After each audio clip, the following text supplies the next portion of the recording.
University है, ठीक है। लड़के लड़के लड़कियां जो यूनिवर्सिटी के वजह से दरभंगा में रह रहे हैं, हमने यूनिवर्सिटी को ही वहां से हटा दिया, तो क्या लड़के लड़कियां वहां रहेंगे?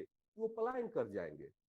वैसे ही सैंधव सभ्यता में कुछ क्षेत्र में आग लगा, कुछ क्षेत्र में बाढ़ आया, कुछ क्षेत्र में प्लेट विवर्तन की हुई, और वहां के लोग धीरे धीरे क्या किए? पलायित कर गए, ठीक है। और जब वह पलायित करेंगे तो ऐसा जरूरी नहीं है कि वो अपने साथ नगर लेकर चलेंगे, ठीक है।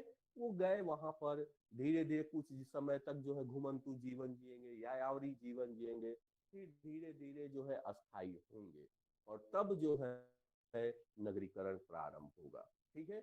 ऐसे भी जान लीजिए, भारतीय इतिहास जो है 3 नगरों की कहानी है। एक नगरीकरण होता है सैंधव सभ्यता का, जो 2350 ईस्वी से 1750 ईस्वी तक चलता है। 1750 ईस्वी के बाद वह पतन कर जाता है। फिर द्वितीय नगरीकरण होती है शताब्दी ईसा पूर्व में, वो 6ठी शताब्दी ईसा पूर्व से लेकर के चलती है 6ठी शताब्दी तक, यानी मध्य पूर्व तक। पुनः द्वितीय नगरीकरण का भी पतन हो जाता है। फिर तृतीय नगरीकरण प्रारंभ होता है जब तुर्क इस्लाम जब भारत में आता है, सल्तनत की स्थापना होती है। पुनः तृतीय नगरीकरण जो है आगे की ओर उत्थान करता है। यही 3 नगरी, यानी पूरा इतिहास जो है 3 नगरीकरण की कहानी, कैसे इन 3 नगरीकरण का निर्माण होता है और कैसे इन 3 नगरीकरण का क्या होता है, पतन होता है, इसी का पूरा आपको पढ़ना है। तो 3 नगरीकरण कौन कौन सा? पहला सैंधव सभ्यता, दूसरा जो है 6ठी शताब्दी ईस्वी पूर्व में जो है जब बौद्ध धर्म, जैन धर्म, मगध साम्राज्य ये सब उदय होंगे तो द्वितीय नगरीकरण, और तृतीय नगरीकरण कब होगा? तुर्क सत्ता जब भारत में आएगी, ठीक है। इरफान साहब, हबीब साहब, ये इरफान हबीब है, मोहम्मद हबीब है, ये सब जो है सल्तनत के बहुत बड़े इतिहासकार है, इसको तृतीय नगरीकरण की दर्जा देते हैं, ठीक है। तो 3 नगरीकरण, व्हीलर महोदय प्रथम नगरीकरण की दर्जा देता है, ठीक है। तो ये 3 नगरीकरण जो है क्या हुए भारत में हुए, भारतीय इतिहास में हम लोग को पढ़ना होता है, ठीक है। तो हम लोग ने वहां पे इतिहास वहां देखा कि सैंधव सभ्यता के लोग ही जो थे वही कहीं ना कहीं पलायित किए, और पलायन करने के बाद जो है एक वैदिक संस्कृति जो कि ग्रामीण सभ्यता थी उसका जो है वो निर्माण कर रहे हैं, ठीक है। हमने कल आप लोग से कहा था कि कुछ चीजों को आप लोग को यहाँ पर ऑब्जेक्टिव याद करना होगा, ठीक है। उसको छोटे छोटे चीजों में आप लोग को लिख लेना होगा। जैसे आपने कहा कि वैदिक संस्कृति को भी मैंने क्या कर दिया, 2 भागों में बांट दिया। एक को कहा ऋग वैदिक, दूसरे को क्या कहा, उत्तर वैदिक। ऋग वैदिक का टाइम पीरियड क्या है? तो आपने कहा 1500 बीसी से लेकर के 1000 बीसी। और उत्तर वैदिक का टाइम पीरियड क्या है? तो 1000 बीसी से लेकर के 600 बीसी तक, ठीक है। ऋग वैदिक पीरियड में किस पुस्तक की रचना हो रही है? केवल और केवल एक पुस्तक, वो है ऋग्वेद। क्योंकि वेदों की संख्या हमारे पास 4 है, तो उस 4 में एक वेद की रचना जो है वो कहाँ हो रही है? ऋग्वेद में हो रही है, ठीक है। यानी ऋग्वैदिक युग में हो रही है। ऋग्वैदिक युग के बाद उत्तर वैदिक युग में तीनों वेद की रचना, अर्थात यजुर्वेद, सामवेद, अथर्ववेद। फिर इस वेद के जो है सहायक पुस्तकें थी, ब्राह्मण साहित्य, उन ब्राह्मण साहित्यों की रचना हो रही है।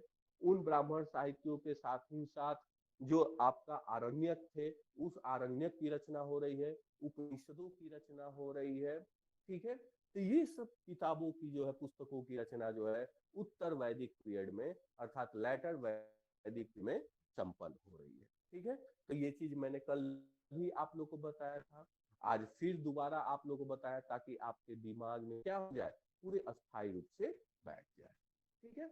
अब आते हैं कि आखिर वेद है क्या। पहले थोड़ा सा इन सब चीजों के बारे में भी देख लिया जाए। वेद विद धातु से निकला है, विद धातु से निकला है, जिसका अर्थ होता है ज्ञान, ठीक है। वेद विद धातु से निकला है, जिसका अर्थ क्या होता है? ज्ञान। इसका ज्ञान तो हम कहेंगे आर्यों का ज्ञान।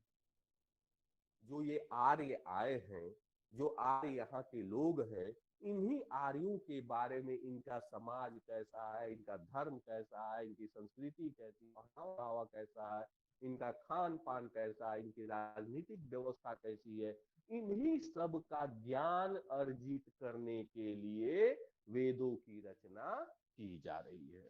ठीक है, तो वेद यानी ज्ञान, किसका ज्ञान? आर्यों का ज्ञान।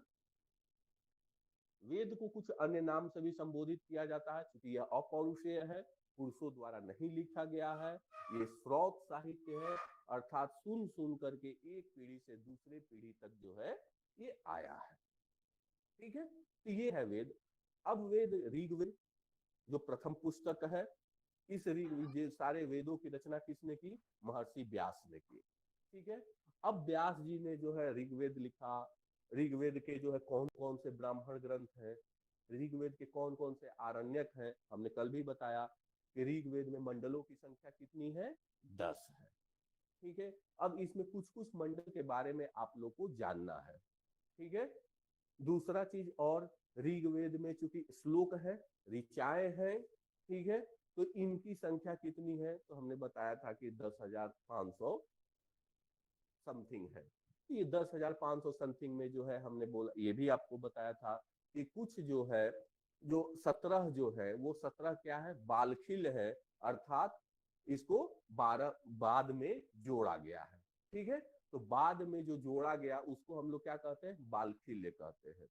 जो मंडल है, उस मंडल में कभी कभी प्रश्न पूछे जाते हैं।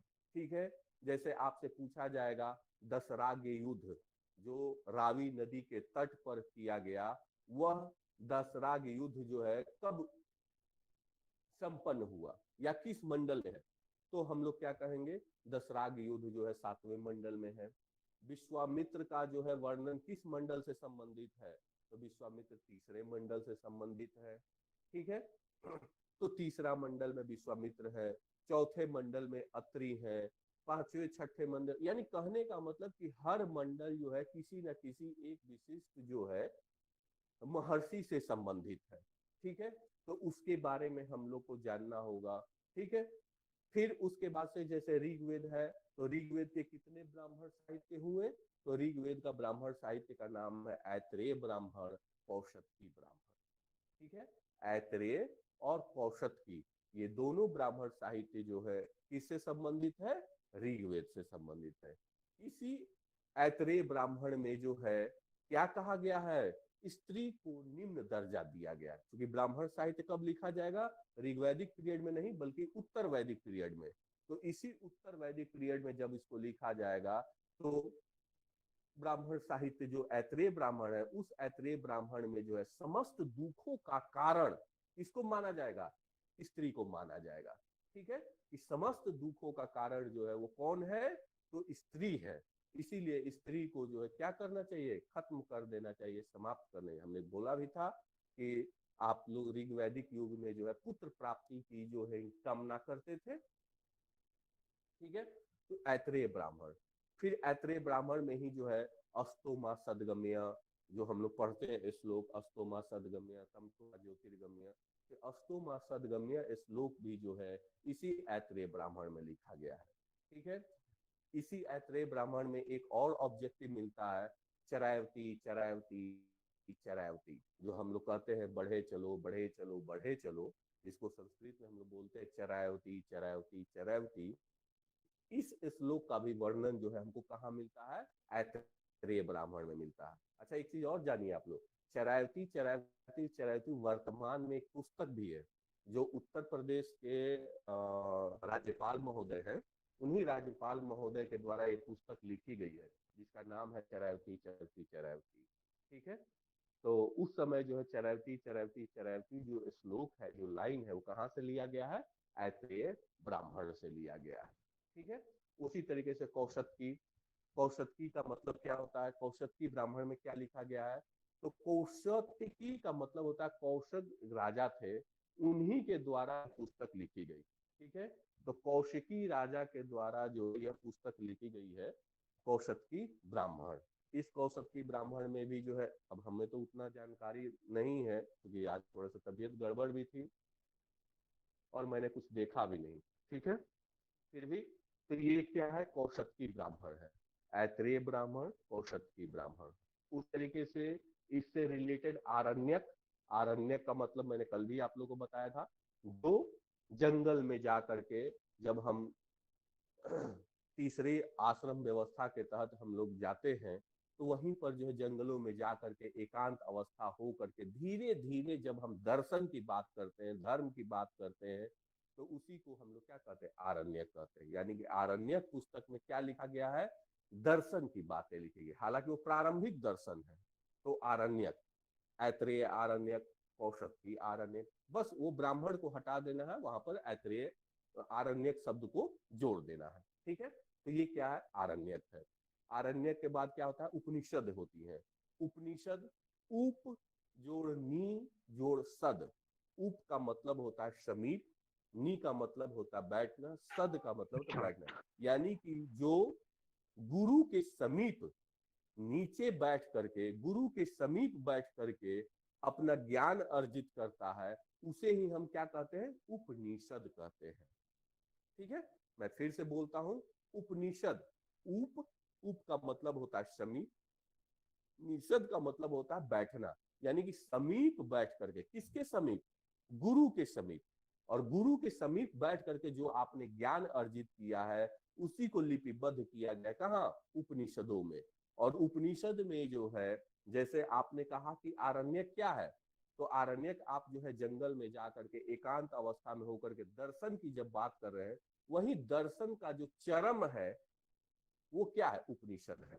और उपनिषद में आकर के जो आपके ब्राह्मण साहित्य में देखो, वेदों में जो बातें कही गई वो 100% सही थी, वैज्ञानिक थी।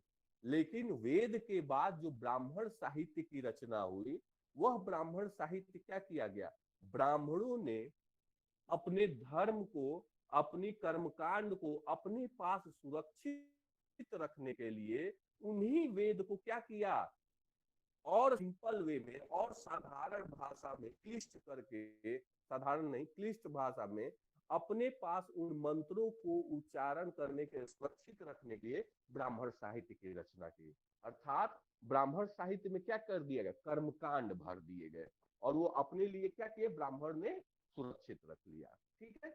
इन्हीं कर्मकांडों पर प्रहार करने के लिए, ये कर्मकांड सही नहीं है, किसकी रचना हो रही, उपनिषद की रचना हो रही है। जिस उपनिषद को हमने क्या कहा कि गुरु के समीप रह करके उसने क्या किया है, ज्ञान को अर्जित किया है, ठीक है। तो जब गुरु के पास रह करके वो ज्ञान अर्जित किया है, तो वो ज्ञान कैसा है, सच्चा है, सत्य है, ठीक है। तो वो करेगा कि जो ब्राह्मण साहित्य में बातें लिखी गई हैं, जो कर्मकांड लिखे गए हैं, उन कर्मकांडों का ये क्या करेगा, खंडन करेगा।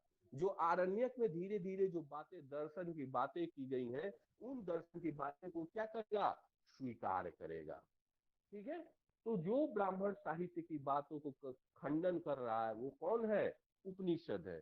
इसीलिए उपनिषद में बात को कहा गया है कि यज्ञ क्या है, एक टूटी हुई नौका है।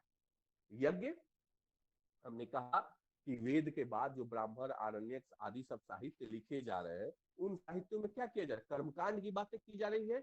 यज्ञ परंपरा जो थी, बलि परंपरा जो थी, वह तो ऋग्वैदिक समाज में था नहीं, वो कब आया, उत्तर वैदिक समाज में, ठीक है। देखिए एक सिंपल भी आप लोग जानिए, ब्राह्मण, क्षत्रिय, वैश्य और शूद्र, ब्राह्मण और क्षत्रिय ये दोनों अनुत्पादक वर्ग है।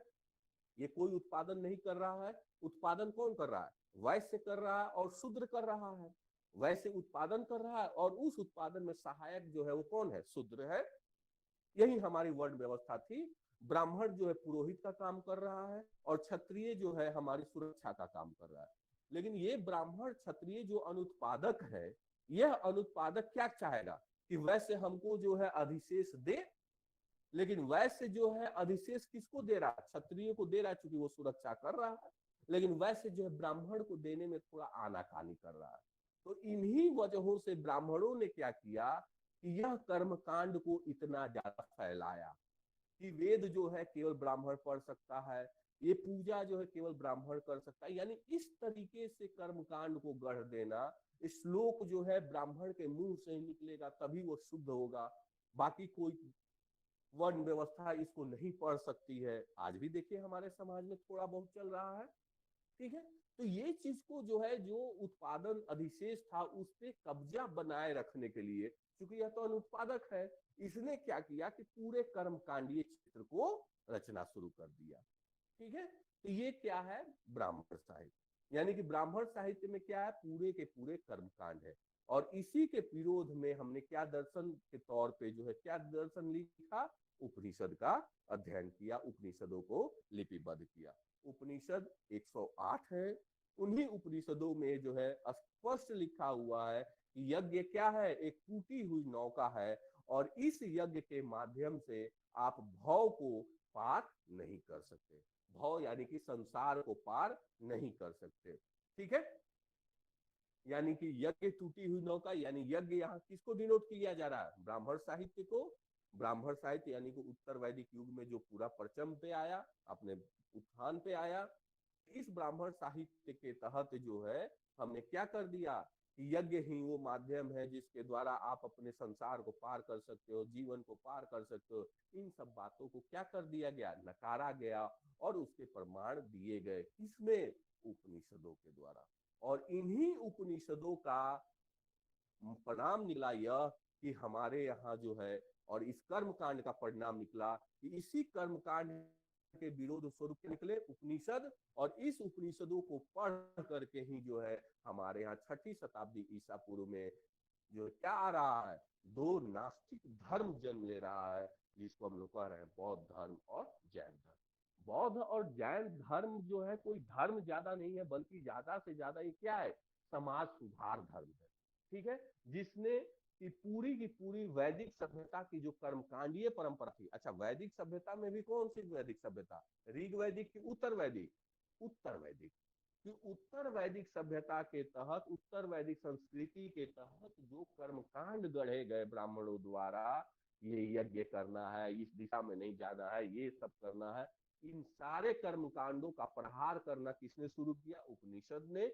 इसी उपनिषदों को ध्यान में केंद्रित रखते हुए महावीर स्वामी, महात्मा बुद्ध आदि जन्म लिए, और एक नए विचार को तहत जो है इन लोगों ने क्या किया, नगरीकरण को भी चरितार्थ किया। इसीलिए मैंने क्या कहा कि 6ठी शताब्दी ईसा पूर्व में द्वितीय नगरीकरण चरितार्थ हो रहा है। उधर जो है मगध साम्राज्य का उदय हो रहा है, क्योंकि अभी तक छोटे छोटे कबीलाई थे, अभी तक हम जन में आए थे, अभी तक तो जनपद आया ही नहीं था। जनपद के बाद न राज्य का उदय होता, तो न अभी जनपद था न अभी राज्य हुआ था। तो जन कहाँ तक था, ऋग्वैदिक तक। जनपद कहाँ था, उत्तर वैदिक तक। उत्तर वैदिक के बाद आपने देखा होगा, पढ़ा भी होगा 16 महाजनपदों के बारे में। ठीक है, तो 16 महाजनपद, इन 16 महाजनपदों का उल्लेख कहाँ मिलता है, इसको भी आप लोग नोट कर लीजिए। अंगुतर निकाय, एक पुस्तक का नाम है अंगुतर निकाय, दूसरा पुस्तक का नाम है भगवती सूत्र। तो भगवती सूत्र और अंगुतर निकाय जो है बौद्ध साहित्य है, और भगवती सूत्र जो है वो जैन साहित्य है। इन्हीं पुस्तकों में 16 महाजनपदों का उल्लेख मिलता है। ठीक है, तो जन से हम लोग कहाँ आ गए, महाजनपद में। और इन्हीं महाजनपदों में सबसे बड़ा जनपद, महाजनपद उभर करके आया मगध, और धीरे धीरे सारे महाजनपदों को क्या करना शुरू किया, विजित करना शुरू किया, और एक मगध साम्राज्य। अंगुतर अंगुतर निकाय कौन सा साहित्य बोले? अंगुतर निकाय जो है बौद्ध साहित्य है, और भगवती सूत्र जो है वो जैन साहित्य है, यानी जैन धर्म की पुस्तक है। Okay okay sir. ठीक है, तो ये भगवती सूत्र अंगुतर निकाय यानी कि महाजनपद आए, और इन्हीं महाजनपदों में सबसे श्रेष्ठ उभर करके कौन सामने आया, मगध सामने आया। और उस मगध ने जो है अन्य सारे महाजनपदों को विजित करके एक अखंड साम्राज्य के तहत, अखिल भारतीय साम्राज्य के तहत जो है किसका निर्माण किया, मगध साम्राज्य का निर्माण किया। तो पहला अखिल भारतीय साम्राज्य या अखंड साम्राज्य के तौर पे सबको विजित करके कौन आता है, मगध साम्राज्य, यानी कि राज्य का उदय होता था। अभी तक राज्य नहीं आया था। तो धीरे धीरे आपने देखा कि राजनीतिक व्यवस्था में भी क्या हुआ, परिवर्तन हुआ। ठीक है, तो ये था आपका क्या, कि हमने देखा कि ऋग वैदिक से हम लोगों ने उत्तर वैदिक में आकर के कर्मकांड प्रधान हो गए। एकदम कहानी की तरह इसको समझने रखना है, आपको बैठाए रखना दिमाग में। उत्तर वैदिक युग में जो है कर्मकांड आ गए। कर्मकांड की प्रधानता पर प्रहार करने के लिए हमने आरण्यकों की रचना की, उपनिषदों की रचना की। इन आरण्यक उपनिषद के ही परिणाम स्वरूप जो है दो विद्वान सामने आए। बौद्ध धर्म और जैन धर्म के तहत जो है नए नए जो है समाज सुधार से संबंधित बातों को ग्रहण किया गया और उसे ही आगे जाकर के क्या किया गया, लिपिबद्ध किया गया। इसी का परिणाम रहा कि बौद्ध धर्म जैन धर्म में जो बातें कही गई वो सारे के सारे नगरीकरण के अनुकूल थी। और ब्राह्मण धर्म में जो बातें की, अब जैसे मान लीजिए देखिए ब्राह्मण धर्म में लिखा गया था कि आप समुद्र यात्रा नहीं कर सकते। यार हम जब समुद्र यात्रा नहीं करेंगे तो हम कैसे नगर का निर्माण करेंगे, हम कैसे आयात निर्यात करेंगे। ठीक है, तो बौद्ध धर्म ने कहा कि नहीं, यह धर्म के अनुकूल है कि हमें यात्रा करनी चाहिए। गणिकाय, गणिकाय जो आज के डेट में आप लोग कहते हो वेश्या, तो गणिकाय ब्राह्मण धर्म में गणिकाओं का जो विरोध किया गया है। लेकिन बुद्ध ने स्पष्ट कहा कि जब शहर होगा तो गणिकाएं होंगी, जब नगर का निर्माण होगा तो गणिकाएं होंगी। यानी कहने का मतलब कि ब्राह्मण साहित्य में कहा गया कि यज्ञ देना है, हमें गाय बैल का यूज जो है कहाँ है, खेती में है, किसान में है, तभी तो हम उत्पादन बढ़ाएंगे। और ये कह रहे हैं कि नहीं, बलि देना है। और ये एक नहीं, एक दो गाय का चलो बलि भी दो, एक दो बैल का बलि दो तो भी ठीक है। बलि कितनी दी जा रही है, हजारों में, लाखों में। दान कितने का किया जा रहा है, हजारों में। तो बौद्ध धर्म जैन धर्म में किसकी बात की गई, अहिंसा की बात की गई, ताकि बलि कुछ रुके। क्योंकि उसकी जरूरत हमारी किस दर है, उत्पादकता में है, और उत्पादकता होगी तभी तो नगरीकरण होगा। तो बौद्ध धर्म जैन धर्म जो है किसमें सहायक थे, नगरीकृत समाज में सहायक थे। इसीलिए ब्राह्मण धर्म को जो है, जो सनातन धर्म है हमारा, वहां क्या हो गया, दब गया। क्योंकि इन्हीं सनातन धर्म के कर्मकांडों के वजह से दो नास्तिक धर्म का उदय हुआ था। और उस नास्तिक धर्म को जो है लोगों ने हाथों हाथ लिया। लेकिन पुनः आगे चल करके 6ठी शताब्दी ईस्वी पूर्व से जैसे ही ये दोनों धर्म उदय हुए, तो आनंद ने ये प्रश्न पूछा था बुद्ध से कि महिलाओं को क्यों नहीं समाज में अब धर्म में सम्मिलित किया जा रहा है, संघ में शामिल किया जा रहा है। तो उन्होंने बताया था कि जितना धर्म इसको चलना चाहिए उतने समय तक यह नहीं चल पाएगा। और हुआ भी कि जो कर्मकांड को प्रहार करके बौद्ध और जैन धर्म उदय हुआ था, उसी कर्मकांड को धीरे धीरे बौद्ध धर्म और जैन धर्म ने भी अपना लिया। बौद्ध धर्म ने भी अपनाया, जैन धर्म ने भी अपनाया। और इसका परिणाम हुआ कि बौद्ध धर्म जैन धर्म भी क्या हो गए, कर्मकांड प्रधान हो गए। और अंततः बौद्ध धर्म जैन धर्म का भी 8वीं शताब्दी 9वीं शताब्दी तक पतन हो गया। और उसका पुनः पतन, जैसे आपने सुना होगा शंकराचार्य, शंकराचार्य 8वीं शताब्दी में आता है और बौद्ध धर्म और जैन धर्म के कर्मकांडों पर प्रहार करता है और नामो निशान मिटा देता है। और पुनः जो ब्राह्मण धर्म थे, उस ब्राह्मण धर्म में कुछ कर्मकांड में सुधार किए गए और ब्राह्मण सनातन धर्म आगे की ओर बढ़ता है। ठीक है, तो यही चीज जो है, ये क्रम आप लोग को बनाए रखना है। ठीक है, कि ऋग्वैदिक समाज भले ही ग्रामीण थी, लेकिन उत्तर वैदिक समाज में हम आकर के धीरे धीरे अब नगर की तरफ चलने लगे। धीरे क्यों नगर के, देखिए एक ही पॉइंट है, उसी पॉइंट को रखना है, अधिशेष उत्पादन। जब भी आपके पास अधिशेष नहीं होगा, आप व्यापार वाणिज्य नहीं करोगे। हमारे पास ही अधिशेष जब होगा तभी तो हम अन्य क्षेत्रों में खर्च करेंगे, व्यय करेंगे। तो अधिशेष उत्पादन, और अधिशेष उत्पादन के लिए क्या जरूरी है कि आपकी उत्पादकता बढ़े। उत्पादकता कैसे बढ़ेगी, जब आप हलों से जुताई करोगे। तो आप लोग को पता होगा कि लोहे का खोज, अच्छा एक चीज और जानिए, मानव सभ्यता, मानव समाज का एक बहुत बड़ी बुराई होती है, हमेशा वो किसी भी चीज को डिस्ट्रक्टिव यूज करता है, यानी विनाश के तौर पे यूज करता है, फिर उससे धीरे धीरे कंस्ट्रक्टिव अर्थात जो है निर्माण की तरफ जाता है। लोहा भी पहली बार जब मानव ने ढूंढा 1000 ईसा पूर्व में, ऐसे कहा जाए, अब प्रमाण धीरे धीरे हम लोग लोहे को लेके जा रहे हैं 1500 बीसी तक। ठीक है, लोहा का पहला प्रमाण जो है अभी तक जो हम लोग जानते थे, वो इतना ही जानते थे कि एटा जिला में, उत्तर प्रदेश का एटा जिला में अतरंजी खेड़ा है। फिर से मैं बोल रहा हूँ, उत्तर प्रदेश में एटा जिला में अतरंजी खेड़ा जगह है, वहीं से पहला बार जो है लोहा का प्रमाण मिलता है। लोहा को हम लोग वेद में जो है किस रूप में जानते हैं? अयस के रूप में। कृष्ण अयस, श्याम अयस। ये अयस जो है वो क्या है? लोहे के तौर पे हम लोग लिपिबद्ध किए हैं। लेकिन लोहा का स्पष्ट प्रमाण जो है आपको कहां से मिलता है? अतरंगी खेड़ा से मिलता है। अतरंगी खेड़ा। लेकिन अब जो है माना ये जा रहा है कि लोहा को 200 साल, क्योंकि भाई देखिए हमारा इतिहास जो उत्खनन पे ही तो चलता है, प्रमाण पे चलता है। अब उत्खनन कुछ और हो जाए तो हम पुनः क्या करेंगे? और समय को आगे पीछे करेंगे। तो अब जो है काशी के पास भी जो है लोहे के प्रमाण मिले हैं, और यह प्रमाण जो है 1200-1300 ईसा पूर्व के बता रहे हैं। ठीक है। लेकिन अभी भी आप लोग, जब भी आपसे अगर प्रश्न पूछा जाए लोहे का प्रमाण, तो आप लोग अतरंगी खेड़ा ही कहेंगे। ठीक है। क्योंकि अभी पुस्तक में ये चेंज नहीं किया गया है कि काशी हो गया है। ठीक है। लेकिन आधुनिकतम प्रमाण पूछा जाए तब आप लोग काशी बता दीजिएगा। ठीक है। तो मानव ने जब लोहे को भी ढूंढा तो उस समय आपका पीरियड कौन सा था? ऋग्वैदिक डिक्लाइन कर रहा था और उत्तर वैदिक चढ़ रहा था।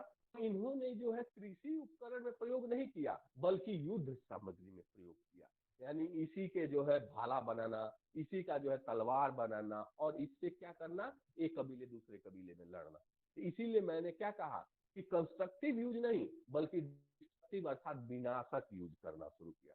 फिर धीरे धीरे इन्हें लगा कि नहीं, लोहा का भी और भी उपयोग किया जा सकता है। तब इन्होंने हल के तौर पे प्रयोग किया। इससे जुताई गहरी होने लगी, ऑक्सीजन की मात्रा खेतों में अधिक जाने लगा, और इसी का परिणाम निकला कि उत्पादकता क्या हो गई? बढ़ गई। जो मगध वाला जो क्षेत्र था, मगध साम्राज्य बनने के पीछे रीजन क्या था? ये जो क्षेत्र है ये चारों तरफ से सुरक्षित है, पहाड़ी है, चारों तरफ से खनिज संपदा मिल जा रही थी। और दूसरा कि ये चिकनी मिट्टी वाला क्षेत्र था, तो यहाँ पर धान की खेती बहुत ही ज्यादा होती थी, रोपा धान। तो रोपा धान मिल जाना, सुरक्षा हो जाना, तो स्वाभाविक है कि वो साम्राज्य अखंड हो जाएगा, अखिल हो जाएगा। वैसे ही यहाँ पर भी था। यानी यहाँ पर भी जो है हमने देखा कि उत्तर वैदिक में जो है लोहा का जब प्रयोग हुआ, उत्पादकता बढ़ी। उत्पादकता बढ़ी तो अधिशेष हुआ, और जब अधिशेष होगा किसी के पास भी, तो वो क्या करेगा? आयात निर्यात करेगा। अब जब वो आयात निर्यात करेगा, एक जगह से दूसरे जगह ले जाएगा, तो धीरे धीरे उसकी किसकी जरूरत होगी? मुद्रा की जरूरत होगी। मुद्रा क्या होता है? आसान होता है एक जगह से दूसरे जगह ले जाना। यही तो वजह है कि आज आपके मुद्रा के तौर पर, चूंकि मुद्रा स्थिति बढ़ी, तो मुद्रा के तौर पर 2017 में क्या किया गया? डिमोनेटाइजेशन करके 2000 का नोट लाया गया, ताकि 2000 का नोट और आसानी से हम एक जगह से दूसरे जगह ले जा सके। उसी तरीके से उस समय भी जब मौद्रिक अर्थव्यवस्था आई, मौद्रिक अर्थव्यवस्था के तहत जो हम लोगों ने मुद्रा से जो है आसानी से एक जगह से दूसरे जगह सामान ले गए, और धीरे धीरे आपका नगर क्या हो गए? विकसित होने लगे। क्योंकि जहां से हम आयात निर्यात करेंगे वहीं पर तो हम अपना नगर बनाएंगे। नगर का सामना हो गया। ठीक है। तो ये था ऋग वैदिक से उत्तर वैदिक का ट्रांसफर। फिर उत्तर वैदिक युग में जो हमने फिर एक बार फिर से बताया, वेदों की रचना हुई। इन्हीं वेदों को व्याख्या करने के लिए, कर्मकांड को जोड़ने के लिए ब्राह्मण साहित्य की रचना हुई। इन्हीं ब्राह्मण साहित्यों को थोड़ा सा दर्शन की बात करते हुए आरण्यक की रचना हुई। फिर उपनिषदों की रचना हुई। फिर उसके बाद से स्मृति साहित्य भी लिखे गए। स्मृति कहने का मतलब जो विधि निषेध हो, जो कानूनी पुस्तकें हैं, ठीक है, उनकी रचना की गई। स्मृति साहित्य के बाद जो है सूत्र साहित्य की रचना की गई। उसमें भी कर्मकांड की प्रधानता थी। सूत्र साहित्य के बाद जो है अन्य साहित्यों की भी जो है रचना की गई। ठीक है। क्योंकि ये सारे के सारे क्या है? ये ऋग वैदिक के अलावा जो उत्तर वैदिक युग है, उसी उत्तर वैदिक युग में पुस्तकें लिखी गई। ठीक है। तो आज बोलिए आप लोग क्या किया जाए, क्योंकि आज मेरी तबीयत भी थोड़ी सही नहीं है। अगला क्लास जब भी मेरा पड़ेगा, या मैं सर से पूछ लूंगा कि हमें 2-4 दिन के अंदर ही जो है एक क्लास और दिया जाए, तब जो है मैं थोड़ा सा तैयार होकर के, क्योंकि ऑब्जेक्टिव बातों को जो है थोड़ा सा हमें भी तैयारी करनी होगी, ताकि मैं उसको देख लूं, और तब जो है मैं आप लोगों को क्या करूं? लिपिबद्ध करा दूं। ठीक है। ठीक है सर। Okay sir. इसको अच्छा एक एक चीज बताइए, एक ये पूरा क्रम आप लोगों को समझ में आ गया ना? पाषाण युग, पाषाण जी युग सर। से सैंधव सभ्यता, सैंधव जी सभ्यता सर, से ताम्र पूरा। पाषाण, ये कैसे यस सर, समझ आ गया। एकदम फिल्म की तरह जो है कि क्रम आपका इतिहास आगे बढ़ रहा है। ठीक है, जी सर, अब इसी क्लियर है में जो है पूरा। कुछ हाँ, अब ऑब्जेक्टिव जो है बातें, यस सर। उसको मैं 2-4 दिन के अंदर ही आप लोग से रूबरू होऊंगा और रूबरू होकर के ये सारी बातें आप लोग से कह दूंगा। ठीक है, ठीक है सर। ठीक है सर। चलिए, thank you sir. Okay, thank you sir. Okay sir. Thank you Thank you, sir. sir. Thank you. Mukesh sir is right now. Mukesh sir has joined. Mukesh sir has joined. तो Mukesh sir अपना class शुरू करेंगे। Hello Mukesh sir.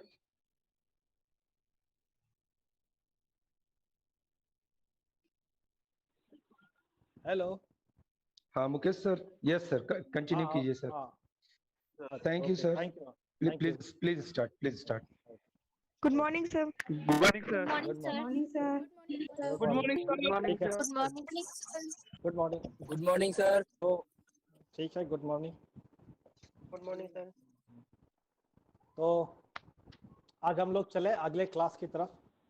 जैसा कि हम लोगों ने पिछले क्लास में देखा, हम लोग जो आपके सेकंड पेपर में हम लोग पिछले क्लास में हम लोगों ने ज्योग्राफिकल डिस्कवरी यानी भौगोलिक खोज के बारे में हम लोग चर्चा कर रहे थे, जो कल का क्लास था। ठीक है, आवाज जा रही है? Yes sir. Yes sir. हाँ अरे ये सर। हाँ, ठीक है। तो अब हम लोग भौगोलिक खोजों की जब चर्चा कर रहे थे, तो हमने उस भौगोलिक खोजों के तहत हमने उसके इफेक्ट यानी परिणाम और प्रभाव के बारे में भी चर्चा किया था। और उस चर्चा में हमने देखा था कि जो भौगोलिक खोज के दो अगुआ देश, जिसको हमने कल क्रिकेट की भाषा में ओपनर शब्द का प्रयोग किया था, कि ये जो दो ओपनर्स थे, इन ओपनर्स ने यूरोप से निकलकर अन्य महादेशों में जो नए नए इलाके खोजे और जो रास्ते और इलाके खोजे गए, उन क्षेत्रों में उन्होंने अपने अपने कॉलोनीज यानी उपनिवेशों की स्थापना की। और उन उपनिवेशों की स्थापना के फलस्वरूप जो उन्हें आर्थिक लाभ हुआ और उपनिवेशों को जो हानियां हुई, उसका जो प्रभाव पड़ा, इन दोनों चीजों की चर्चा हम लोग आज करेंगे। यानी कि भौगोलिक खोजों के दो अगवा स्पेन और पुर्तगाल जो थे, इन दोनों के द्वारा किन क्षेत्रों में कॉलोनीज की स्थापना की गई और उन कॉलोनीज पर क्या प्रभाव पड़ा, इसकी चर्चा के दौरान आज हम लोग पहली बार जो है पुर्तगालियों के द्वारा जो उपनिवेश की स्थापना की गई है उनकी चर्चा करेंगे। और कल के क्लास में हम लोग स्पेन के द्वारा जो उपनिवेश की स्थापना की जाएगी उसकी चर्चा करेंगे। तो आज जो है पहली बार हम ये, आप लोग स्पष्ट है कि आज फिर आशा करते हैं कि आप ज्योग्राफी की थोड़ी सी जानकारी भूगोल की होगी आप लोगों को। तो हम लोग उपनिवेश स्थापना में जो पुर्तगालियों की जो भूमिका है उसको हम लोग 3 भागों में बांट के देखेंगे। जैसा कि आप सभी लोग जानते हैं कि इस भौगोलिक खोज का जो उद्देश्य ही था पूर्वी देशों के साथ जुड़ने का था। ठीक है ना, इंडिया और इंडिया से पूरब के देशों के साथ जुड़ने का उद्देश्य ही यही था। पहला शुरुआती है, यानी कि सभी की इच्छा यही थी कि हमको इंडिया और इंडिया के पूर्व के जो देश हैं, इंडो चाइना के देश हैं, और चाहे वो चीन है या कंबोडिया, लाओस, वियतनाम का जो इलाका है दक्षिण पूर्व एशिया का, उससे जुड़ना है। क्यों? क्योंकि वहां से जो सामान आ रहे थे उस सामान की यूरोप में बहुत मांग थी, इसीलिए वो लोग इंडिया की चाह में हर यूरोपीय निकलता है। और शुरुआती जो दोनों यूरोपीय हैं वो इंडिया की चाह में ही निकलते हैं। इसीलिए जब हम लोग उसके कॉलोनी के विकास के बारे में चर्चा करेंगे, उपनिवेश के विकास के बारे में चर्चा करेंगे, तो हम लोग विशेष रूप से पुर्तगालियों ने जो भारत में औपनिवेशिक साम्राज्य की स्थापना की और हिंद महासागर के क्षेत्र में जो औपनिवेशिक साम्राज्य की स्थापना की, उसकी चर्चा पर हम लोग जोड़ देंगे। हम लोग पुर्तगालियों के औपनिवेशिक साम्राज्य को 3 भाग में बांट के देखते हैं। आप एक डायग्राम के रूप में इसको आराम से व्यक्त कर सकते हैं कि पुर्तगालियों ने किस किस क्षेत्र में औपनिवेशिक साम्राज्य की स्थापना की। तो आप देखेंगे पुर्तगालियों ने जो है अफ्रीका, ठीक है, यूरोप के जस्ट नीचे मैप में आप देखेंगे तो अफ्रीका है, ठीक है, अफ्रीका महादेश, और अफ्रीका महादेश के किनारे से होते हुए वो लोग एशिया गए थे, इसलिए उन लोगों ने अफ्रीका महादेश में भी औपनिवेशिक साम्राज्य की स्थापना की। उन लोगों के द्वारा जो है दक्षिण अमेरिका और उत्तर अमेरिका का जो इलाका है, जिसको पूरा अमेरिका कहते हैं, उस अमेरिकी इलाके में भी उसने साम्राज्य की स्थापना की, लेकिन उत्तर अमेरिका वाला भाग को नहीं मानेंगे। ठीक है। उत्तरी अमेरिका जिसको यूनाइटेड स्टेट अमेरिका और कनाडा का इलाका है, उस इलाके में नहीं। मैक्सिको होंडुरास का इलाका, उस इलाके में नहीं। आप देखेंगे दक्षिण अमेरिका का जो ब्राजील का जो इलाका है, खासकर तटवर्ती इलाका है, उस तटवर्ती इलाके में जो है पुर्तगालियों ने उपनिवेश की स्थापना की है। उसके बाद ये पुर्तगाली जो है इंडिया की तरफ गए, और इंडिया गए तो पहले इंडिया ही, तो इंडिया के क्षेत्र में आए तो उन्होंने भारत के क्षेत्र में, भारत के जो तट हैं, जो पूर्वी तट है और जो पश्चिमी तट है, उन दोनों तटों के किनारे किनारे उन लोगों ने अपनी कॉलोनियां स्थापित की। इसके अलावा उससे भी जब आगे गए वो मलक्का के क्षेत्र में, ठीक है, तो उस मलक्का के क्षेत्र में भी उन्होंने अपने उपनिवेशों की स्थापना की। तो आप इसे 3 भाग में स्पष्ट रूप से बांटे कि जो पुर्तगालियों का औपनिवेशिक साम्राज्य था वो कौन कौन, तो ब्राजील, अफ्रीका और एशिया। एशिया में इंडिया और अन्य देश। क्लियर है? आवाज जा रही है? Yes sir. यस सर, ठीक है, यस सर, यस। ठीक है, ठीक है। तो आप इसको ऐसे डिवीजन करके आपको आसानी होगी समझने में, और आप खुद भी इसको कर सकते हैं। ठीक है, तो हम देखेंगे पुर्तगालियों के द्वारा जो है ये औपनिवेशिक प्रक्रिया कब और कैसे शुरू की गई। तो हम चर्चा अब आगे शुरू करते हैं। तो हम देखेंगे कि यूरोप में पुर्तगालियों के द्वारा जो है, जब 15वीं शताब्दी के उत्तरार्ध में भौगोलिक खोजों के लिए वो लोग निकलते हैं, तो उससे पहले ही 15वीं शताब्दी के उत्तरार्ध से पहले ही पुर्तगालियों के द्वारा कुछ इलाकों पर कब्जा करने के, नियंत्रण करने के उद्देश्य से अभियान किए गए हैं।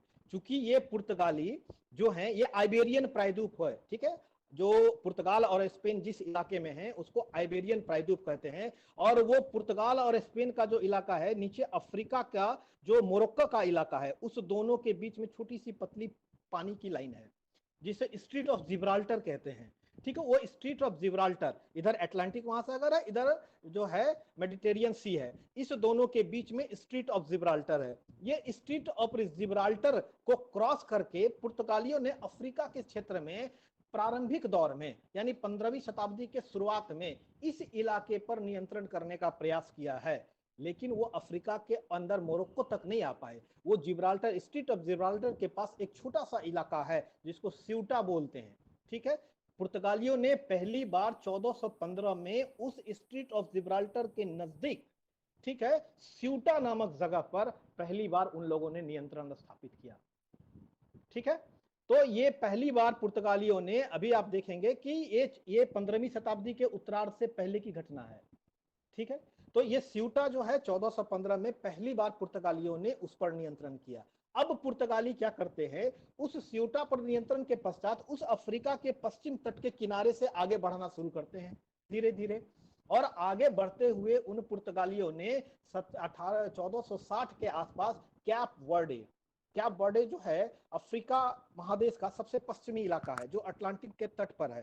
ठीक है, उस कैप वर्डे पे वो अधिकार करते हैं। ये 1460 में, यानी 15वीं शताब्दी के उत्तरार्ध में, यानी अभी ये पुर्तगाली अफ्रीका के पश्चिम तट के इलाके से सटे हुए इलाकों पर अपनी खोज भी कर रहे हैं और उस पर नियंत्रण भी स्थापित कर रहे हैं। मतलब वहां पर कॉलोनी की स्थापना भी उन्होंने शुरू कर दी है, यद्यपि ये कॉलोनी की स्थापना खोज के माध्यम से शुरू हुई है। तो आप देखें 1415 में उन्होंने स्यूटा पर कब्जा किया। उसके बाद थोड़ा सा और दक्षिण और पश्चिम की तरफ बढ़ेंगे तो वो लोग कैप वर्डे नामक जगह पर 1460 में वहां पर उन्होंने कब्जा किया। अब उससे थोड़ा और वो नीचे दक्षिण की तरफ अटलांटिक में और दक्षिण की तरफ अफ्रीका महादेश से सटे सटे वो लोग आगे बढ़ते हैं। और बढ़ते हुए 1483 में Congo, mouth of Congo river, आप देखेंगे कि अंगोला और रिपब्लिक ऑफ कांगो जो कंट्री है, इन दोनों कंट्रियों के बगल से एक नदी जो है अटलांटिक सी में आगे गिरती है, वो नदी है कांगो रिवर। इसे बहुत ही अफ्रीका की बहुत ही महत्वपूर्ण नदी है। जैसे अमेजन वहां है और इंडिया में अमेजन ब्राजील में है, और जैसे इंडिया में गंगा है। तो ये कांगो रिवर का माउथ मतलब जहां पर वो माउथ, किसी भी नदी को कहते हैं मुंह, जहां से निकलता है उसको मुंह नहीं कहते ज्योग्राफी की भाषा में, उसे कहते हैं जहां पर वो गिरता है, समुद्र में, महासागर में जहां पर वो गिरता है। जैसे गंगा का माउथ है वो बे ऑफ बंगाल में गिरता है, तो गंगा का माउथ वहां पे है, बे ऑफ बंगाल में। तो ये पुर्तगालियों ने 1483 ईस्वी में इन्होंने माउथ ऑफ कांगो की खोज की। अब वो 1483 में जब माउथ ऑफ कांगो की खोज की तो उस रास्ते का ही अनुसरण करते हुए इनसे जो पुर्तगालियों को अनुभव प्राप्त हुआ, इन रास्तों का अनुसरण करते हुए ही पुर्तगाली बार्थोलोम्यू डियाज, याद रहना है, ये आपके प्रश्न में आ सकते हैं भविष्य में, ये पूछे ना पीछे कि स्यूटा कब कब्जा किया, उसने कैप वर्डे को कब वहां उपनिवेश की स्थापना की, कांगो के माउथ रिवर रीजन को कब उन्होंने अपने नियंत्रण में लिया, लेकिन ये निश्चित रूप से पूछा जा सकता है कि एक पुर्तगाली बार्थोलोम्यू डियाज उसी रास्ते को अफ्रीका के पश्चिम तट के किनारे से चलते हुए अफ्रीका के दक्षिण तट पर आ जाता है और दक्षिण बिंदु पर वहां पर पहुंचकर वो पाता है कि यहाँ से जो है आगे वो बढ़ पाने में सक्षम नहीं है, इसीलिए उसने उस जगह की पहली जानकारी जब यूरोपियों को दी तो वो जगह ही कहलाता है कैप ऑफ गुड होप, उत्तम आशा अंतरीप। इसकी खोज किसने की? बार्थोलोम्यू डियाज ने 1488 ईस्वी में, और इस जगह पर उन लोगों ने भी शुरुआती दौर पर कुछ अपने अपने नियंत्रण स्थापित किए। इसी बार्थोलोम्यू डियाज के इलाके को नियंत्रित पकड़ते हुए आगे भविष्य में देखेंगे 1498 ईस्वी में जो है वास्को डी गामा चलेगा पुर्तगाल से, और इसी रास्ते को पकड़ते हुए वो कैप वर्डे कांगो रिवर का क्षेत्र जो है वो मुख्य जो है वहां से, और वहां से कैप ऑफ गुड होते हुए वो मोजाम्बिक चैनल को क्रॉस करके आप वो इंडियन ओशन में प्रवेश करेगा और कालीकट के बंदरगाह पर मालाबार के तट पर वो पहुंच जाएगा।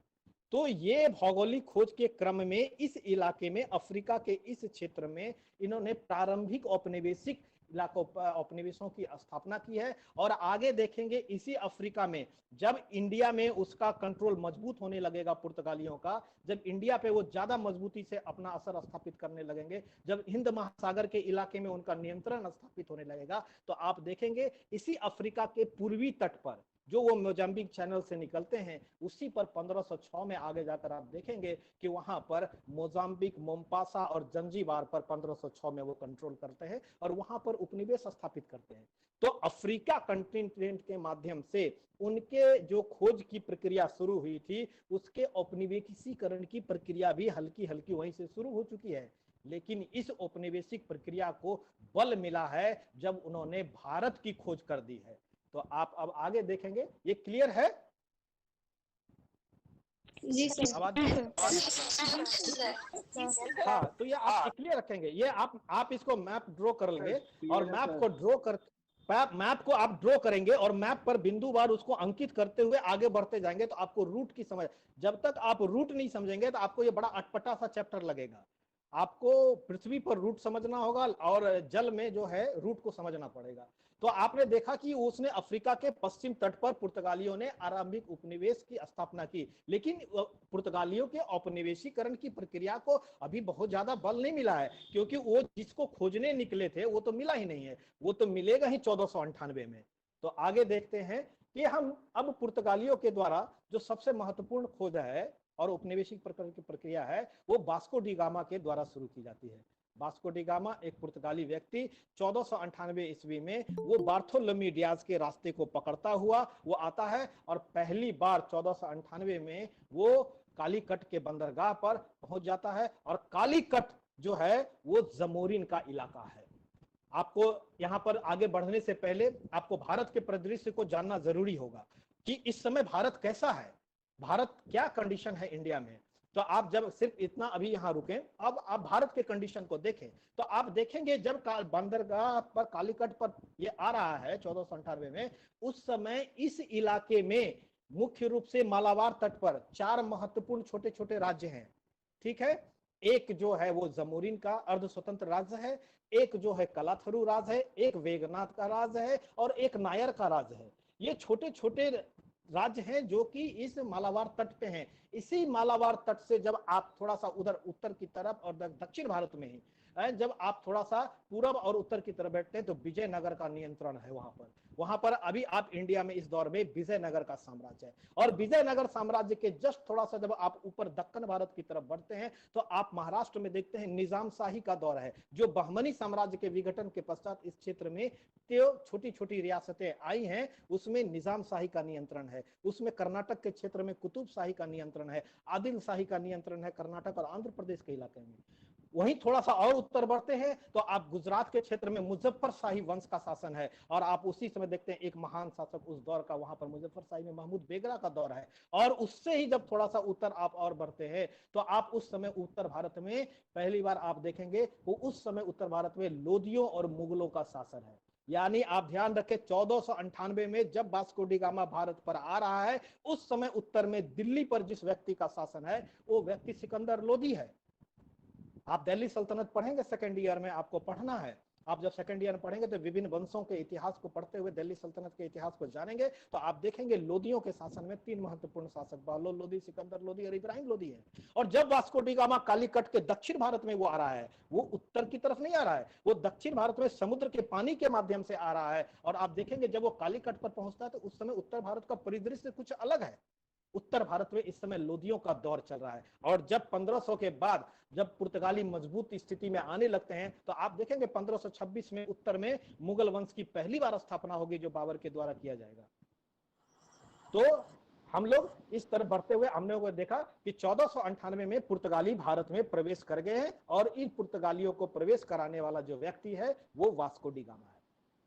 अब इस भारत में उसके परिदृश्य को समझें कि भारत में उसके कैसे औपनिवेशीकरण की प्रक्रिया शुरू हुई। तो आप देखेंगे शुरुआत में जब ये पुर्तगाली भारत के क्षेत्र में आते हैं तो यहाँ पर इनके वार्षिक अभियान होते हैं। मतलब अभी इन्होंने कोई कंपनी की स्थापना नहीं की है, अभी इनका कोई ज्वाइंट स्टॉक कंपनी नहीं है जो वो कंपनी के माध्यम से आएंगे और पूरा दम अपने इलाके में राजनीतिक वर्चस्व के लिए भी प्रयास करेंगे। अभी ये वार्षिक अभियान पे आ रहे हैं, यानी हर साल कोई न कोई आ रहा है। तो पहली बार जब वास्को डी गामा भारत में कालीकट के बंदरगाह पे आता है और इसके बंदरगाह से क्षेत्र से और इस इलाके से जब वो ढेर सारा उष्णकटिबंधीय सामान जिसमें मसाले, कपड़े और अन्य जवाहरात वगैरह होते हैं, जब उनको लेकर वो यूरोप जाता है और यूरोप में जब उस उष्णकटिबंधीय सामान की बिक्री कर कर उसकी आमदनी प्राप्त करता है और उसमें से अपनी यात्रा का खर्च को वो निकाल देता है, तो यानी टोटल आमदनी में से जो आने जाने में खर्चा हुआ उस खर्चा को निकाल देता है, तब जो आय उसकी शुद्ध आय प्राप्त होती है वो पता चलता है उसमें निवेशित पूंजी का 60 गुना उसे जो है आय प्राप्त हुआ है। मतलब इससे इतना ज्यादा पुर्तगालियों को मुनाफा प्राप्त हुआ कि पुर्तगाली उत्साहित होने लगे कि इससे तो बहुत बेनिफिट है। और आप समझ सकते हैं कि भौगोलिक खोज जो पिछले क्लास में हमने चर्चा किया कि भौगोलिक खोज का तो उद्देश्य ही था कि हमको व्यापार करना है और व्यापार से लाभ यानी बेनिफिट प्रॉफिट कमाना है।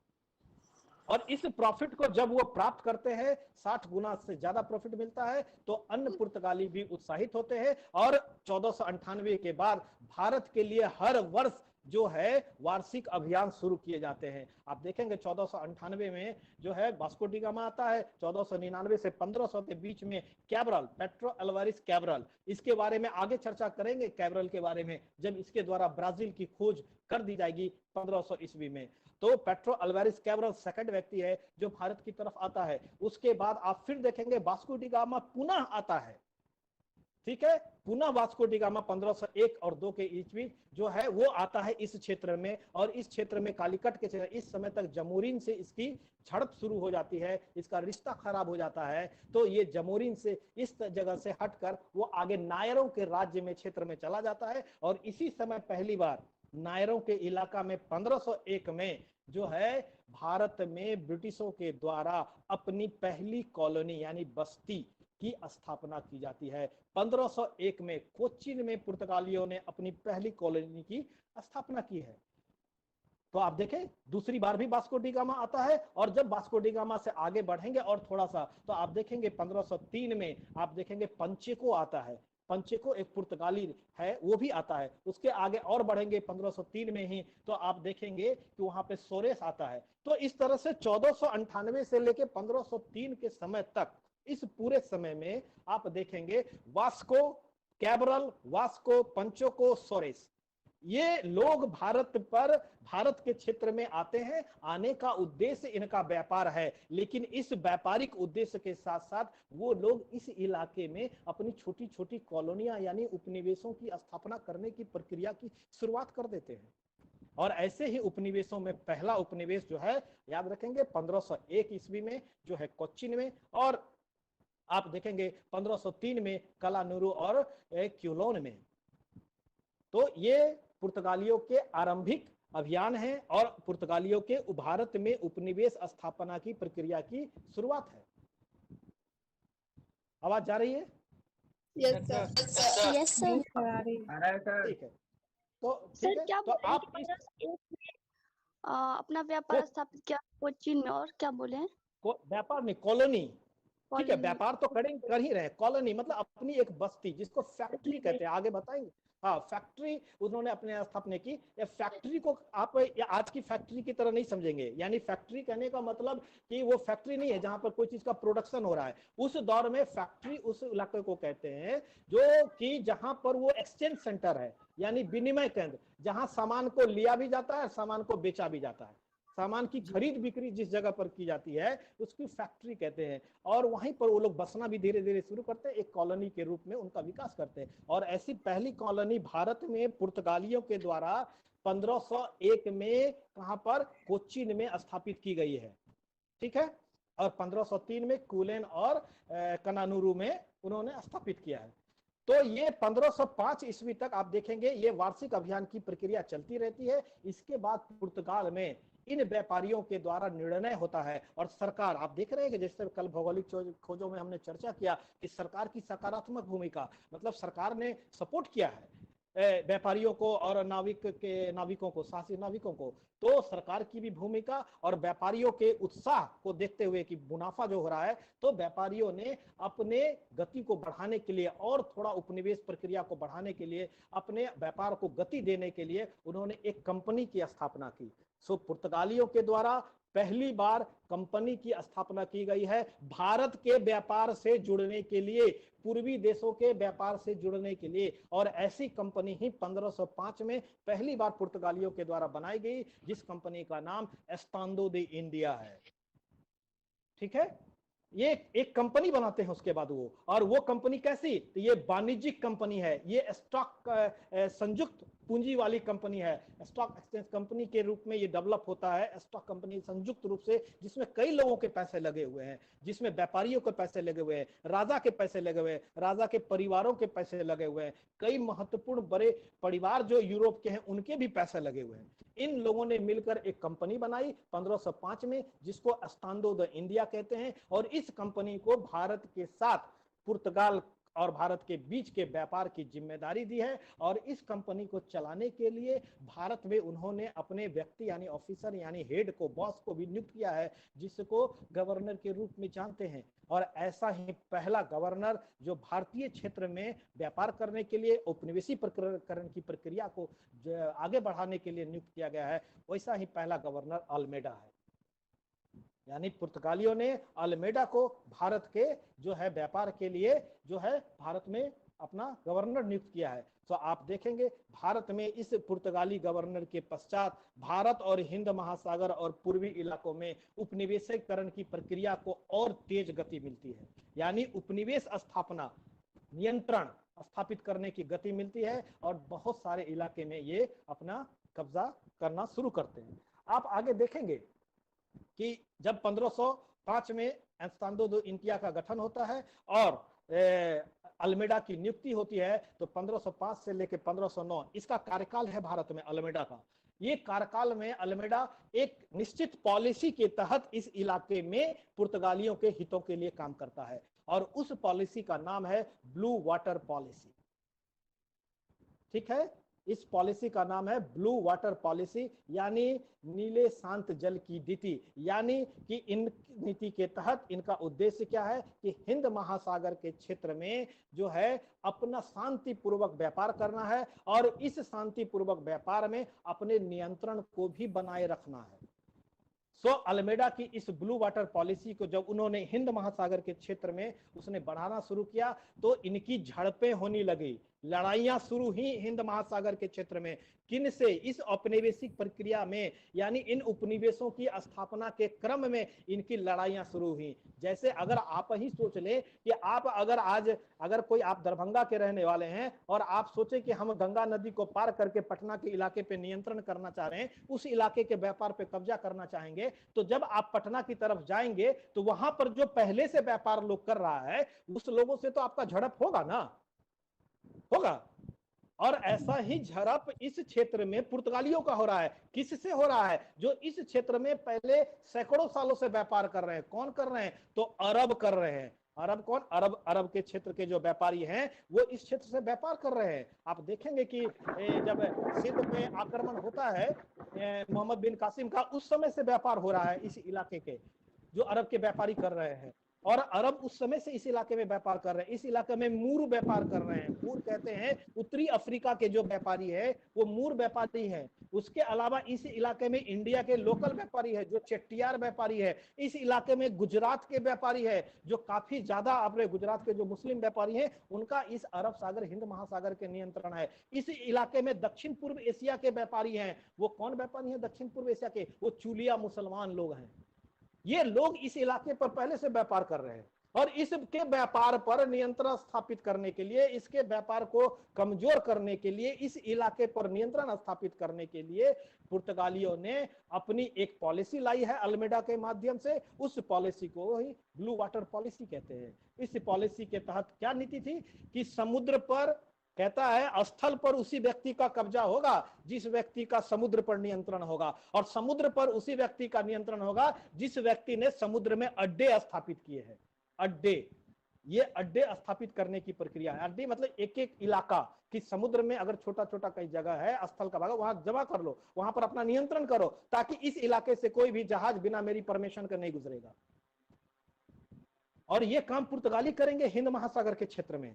अभी तो अल्मेडा इसकी शुरुआत कर रहा है और अल्मेडा शुरुआत करते हुए आप देखेंगे इन अरबों के, इन व्यापारियों का से इनका संघर्ष होता है। और ऐसा ही संघर्ष इनका 1508 और 9 के बीच में इस इलाके में होता है।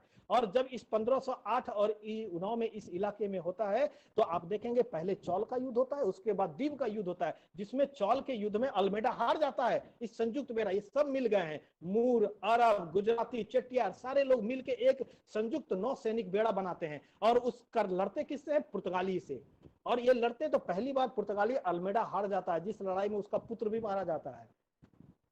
और जस्ट 1508 के बाद फिर अगले साल उसकी लड़ाई होती है और वो लड़ाई उसकी होती है फिर वो दीव नामक जगह पर, जहां पर अल्मेडा की विजय होती है और ये व्यापारी जो है हार जाते हैं, जिससे इन व्यापारियों पर इनका नियंत्रण पुर्तगालियों का बढ़ने लगता है। हिंद महासागर, अरब सागर पर इनका नियंत्रण बढ़ने लगता है और इसी के फलस्वरूप इनकी उपनिवेशीकरण की प्रक्रिया भी बढ़ने लगेगी।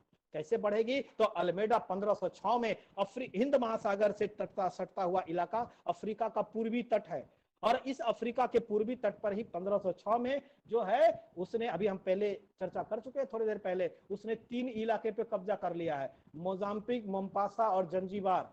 ये अफ्रीका का पूर्वी इलाका है जो कैप ऑफ गुड होप यानी साउथ अफ्रीका से जैसे ही ऊपर की तरफ पूर्वी तट की तरफ बढ़ेंगे सबसे पहले मोजाम्बिक ही मिलेगा आपको।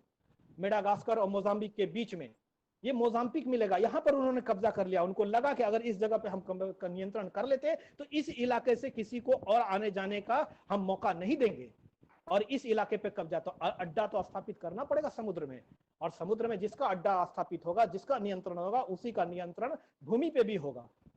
तो इस अल्मेडा के द्वारा 1505 से लेकर 1509 के बीच में पुर्तगालियों ने इन मुस्लिम व्यापारियों से लड़ा। इसके अलावा उसने पूर्वी अफ्रीका के तट पर अपने जो है उपनिवेशों की स्थापना की और हिंद महासागर में अपने नियंत्रण को उसने बढ़ाया है।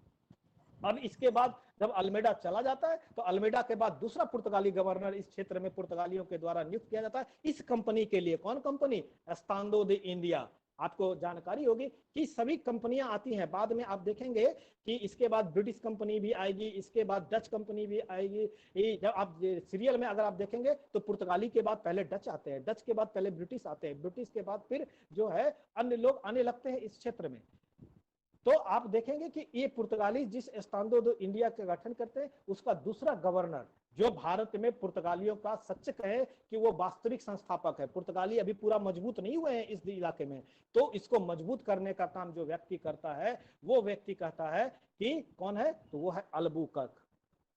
वो अल्बुकर्क जो 1509 से लेकर 1515 ईस्वी तक इस इलाके का गवर्नर नियुक्त किया जाता है, भारतीय क्षेत्र का गवर्नर नियुक्त किया जाता है। उस व्यक्ति ने इस इलाके में कई गतिविधियां की है। उस व्यक्ति ने समुद्र के साथ साथ स्थल वाले इलाके पर भी अपना ध्यान दिया है। और इसी अल्बुकर्क के समय की घटनाएं आपको जाननी चाहिए, जो भारत में पुर्तगालियों के उपनिवेशीकरण, विश्व में कहीं भी पुर्तगालियों के उपनिवेशीकरण की प्रक्रिया को जो है आपको देखने में मिलेगा। तो आप देखेंगे अल्बुकर्क ने 1509 से लेकर 1515 के बीच में स्थल और जल दोनों पर नियंत्रण स्थापित किया है। और इस नियंत्रण के तहत ही 1509 में जब वो आता है तो सबसे पहले वो अपने स्थल के इलाके में, जिस इलाके को जीतता है, आपकी जानकारी के लिए भविष्य में आपको वस्तुनिष्ठ प्रश्न, मल्टीपल चॉइस क्वेश्चन में आपको ये पूछा जा सकता है कि पुर्तगालियों ने अल्बुकर्क के समय में 1510 ईस्वी में गोवा पर नियंत्रण कर लिया। ये वही गोवा जो आज आपके भारत में है। इस गोवा पर पुर्तगालियों का नियंत्रण कब हो गया कि 1510 ईस्वी में। 1510 में जिस गोवा पर पुर्तगालियों ने नियंत्रण किया, आपकी जानकारी के लिए आपको बताना चाहेंगे कि ये उसके नियंत्रण में 400 सालों तक रहा। ये गोवा पुर्तगालियों के कब्जे में 400 सालों तक इस इंडिया का इलाका रहा। 1961 में जाकर ये पुर्तगाली इस इलाके से बाहर निकले। और आपको पता होगा कि 1947 में ही भारत आजाद हो चुका था और 1961 में पुर्तगाली निकले गोवा से। 1961 में ही पुर्तगाली निकले दमन से और दीव से। और कब्जा कब किया? ये किया है 1510 ईस्वी में इसने इन्होंने गोवा पर नियंत्रण, और निकलते हैं 1961 में। तो आप देखें लगभग 400 सालों से ज्यादा का समय इन पुर्तगालियों ने गोवा पर नियंत्रण किया है। तो आप अब आगे देखें कि अल्बुकर्क ने क्या किया। गोवा पर 1510 में नियंत्रण कर लिया। 1511 में उसने आगे बढ़ते हुए जो है आप जानेंगे कि वो आगे बढ़ेगा, श्रीलंका से आगे और मलक्का के क्षेत्र में जाएगा। और उस मलक्का के इलाके में जो स्ट्रीट ऑफ मलक्का है, जो मलाया प्रायद्वीप और सुमात्रा द्वीप के बीच में जो है इलाका है, उस मलक्का के इलाके पर वो नियंत्रण कर लेता है 1511 में। उस व्यक्ति ने इधर फारस की खाड़ी और अरब की खाड़ी में प्रवेश करते हुए उस फारस की खाड़ी में उन्होंने हॉर्मुज पर नियंत्रण कर लिया है 1513 ईस्वी में। उसने अदन के इलाके पर नियंत्रण कर लिया, यद्यपि वो अदन पे पूरा कब्जा नहीं कर पाया है।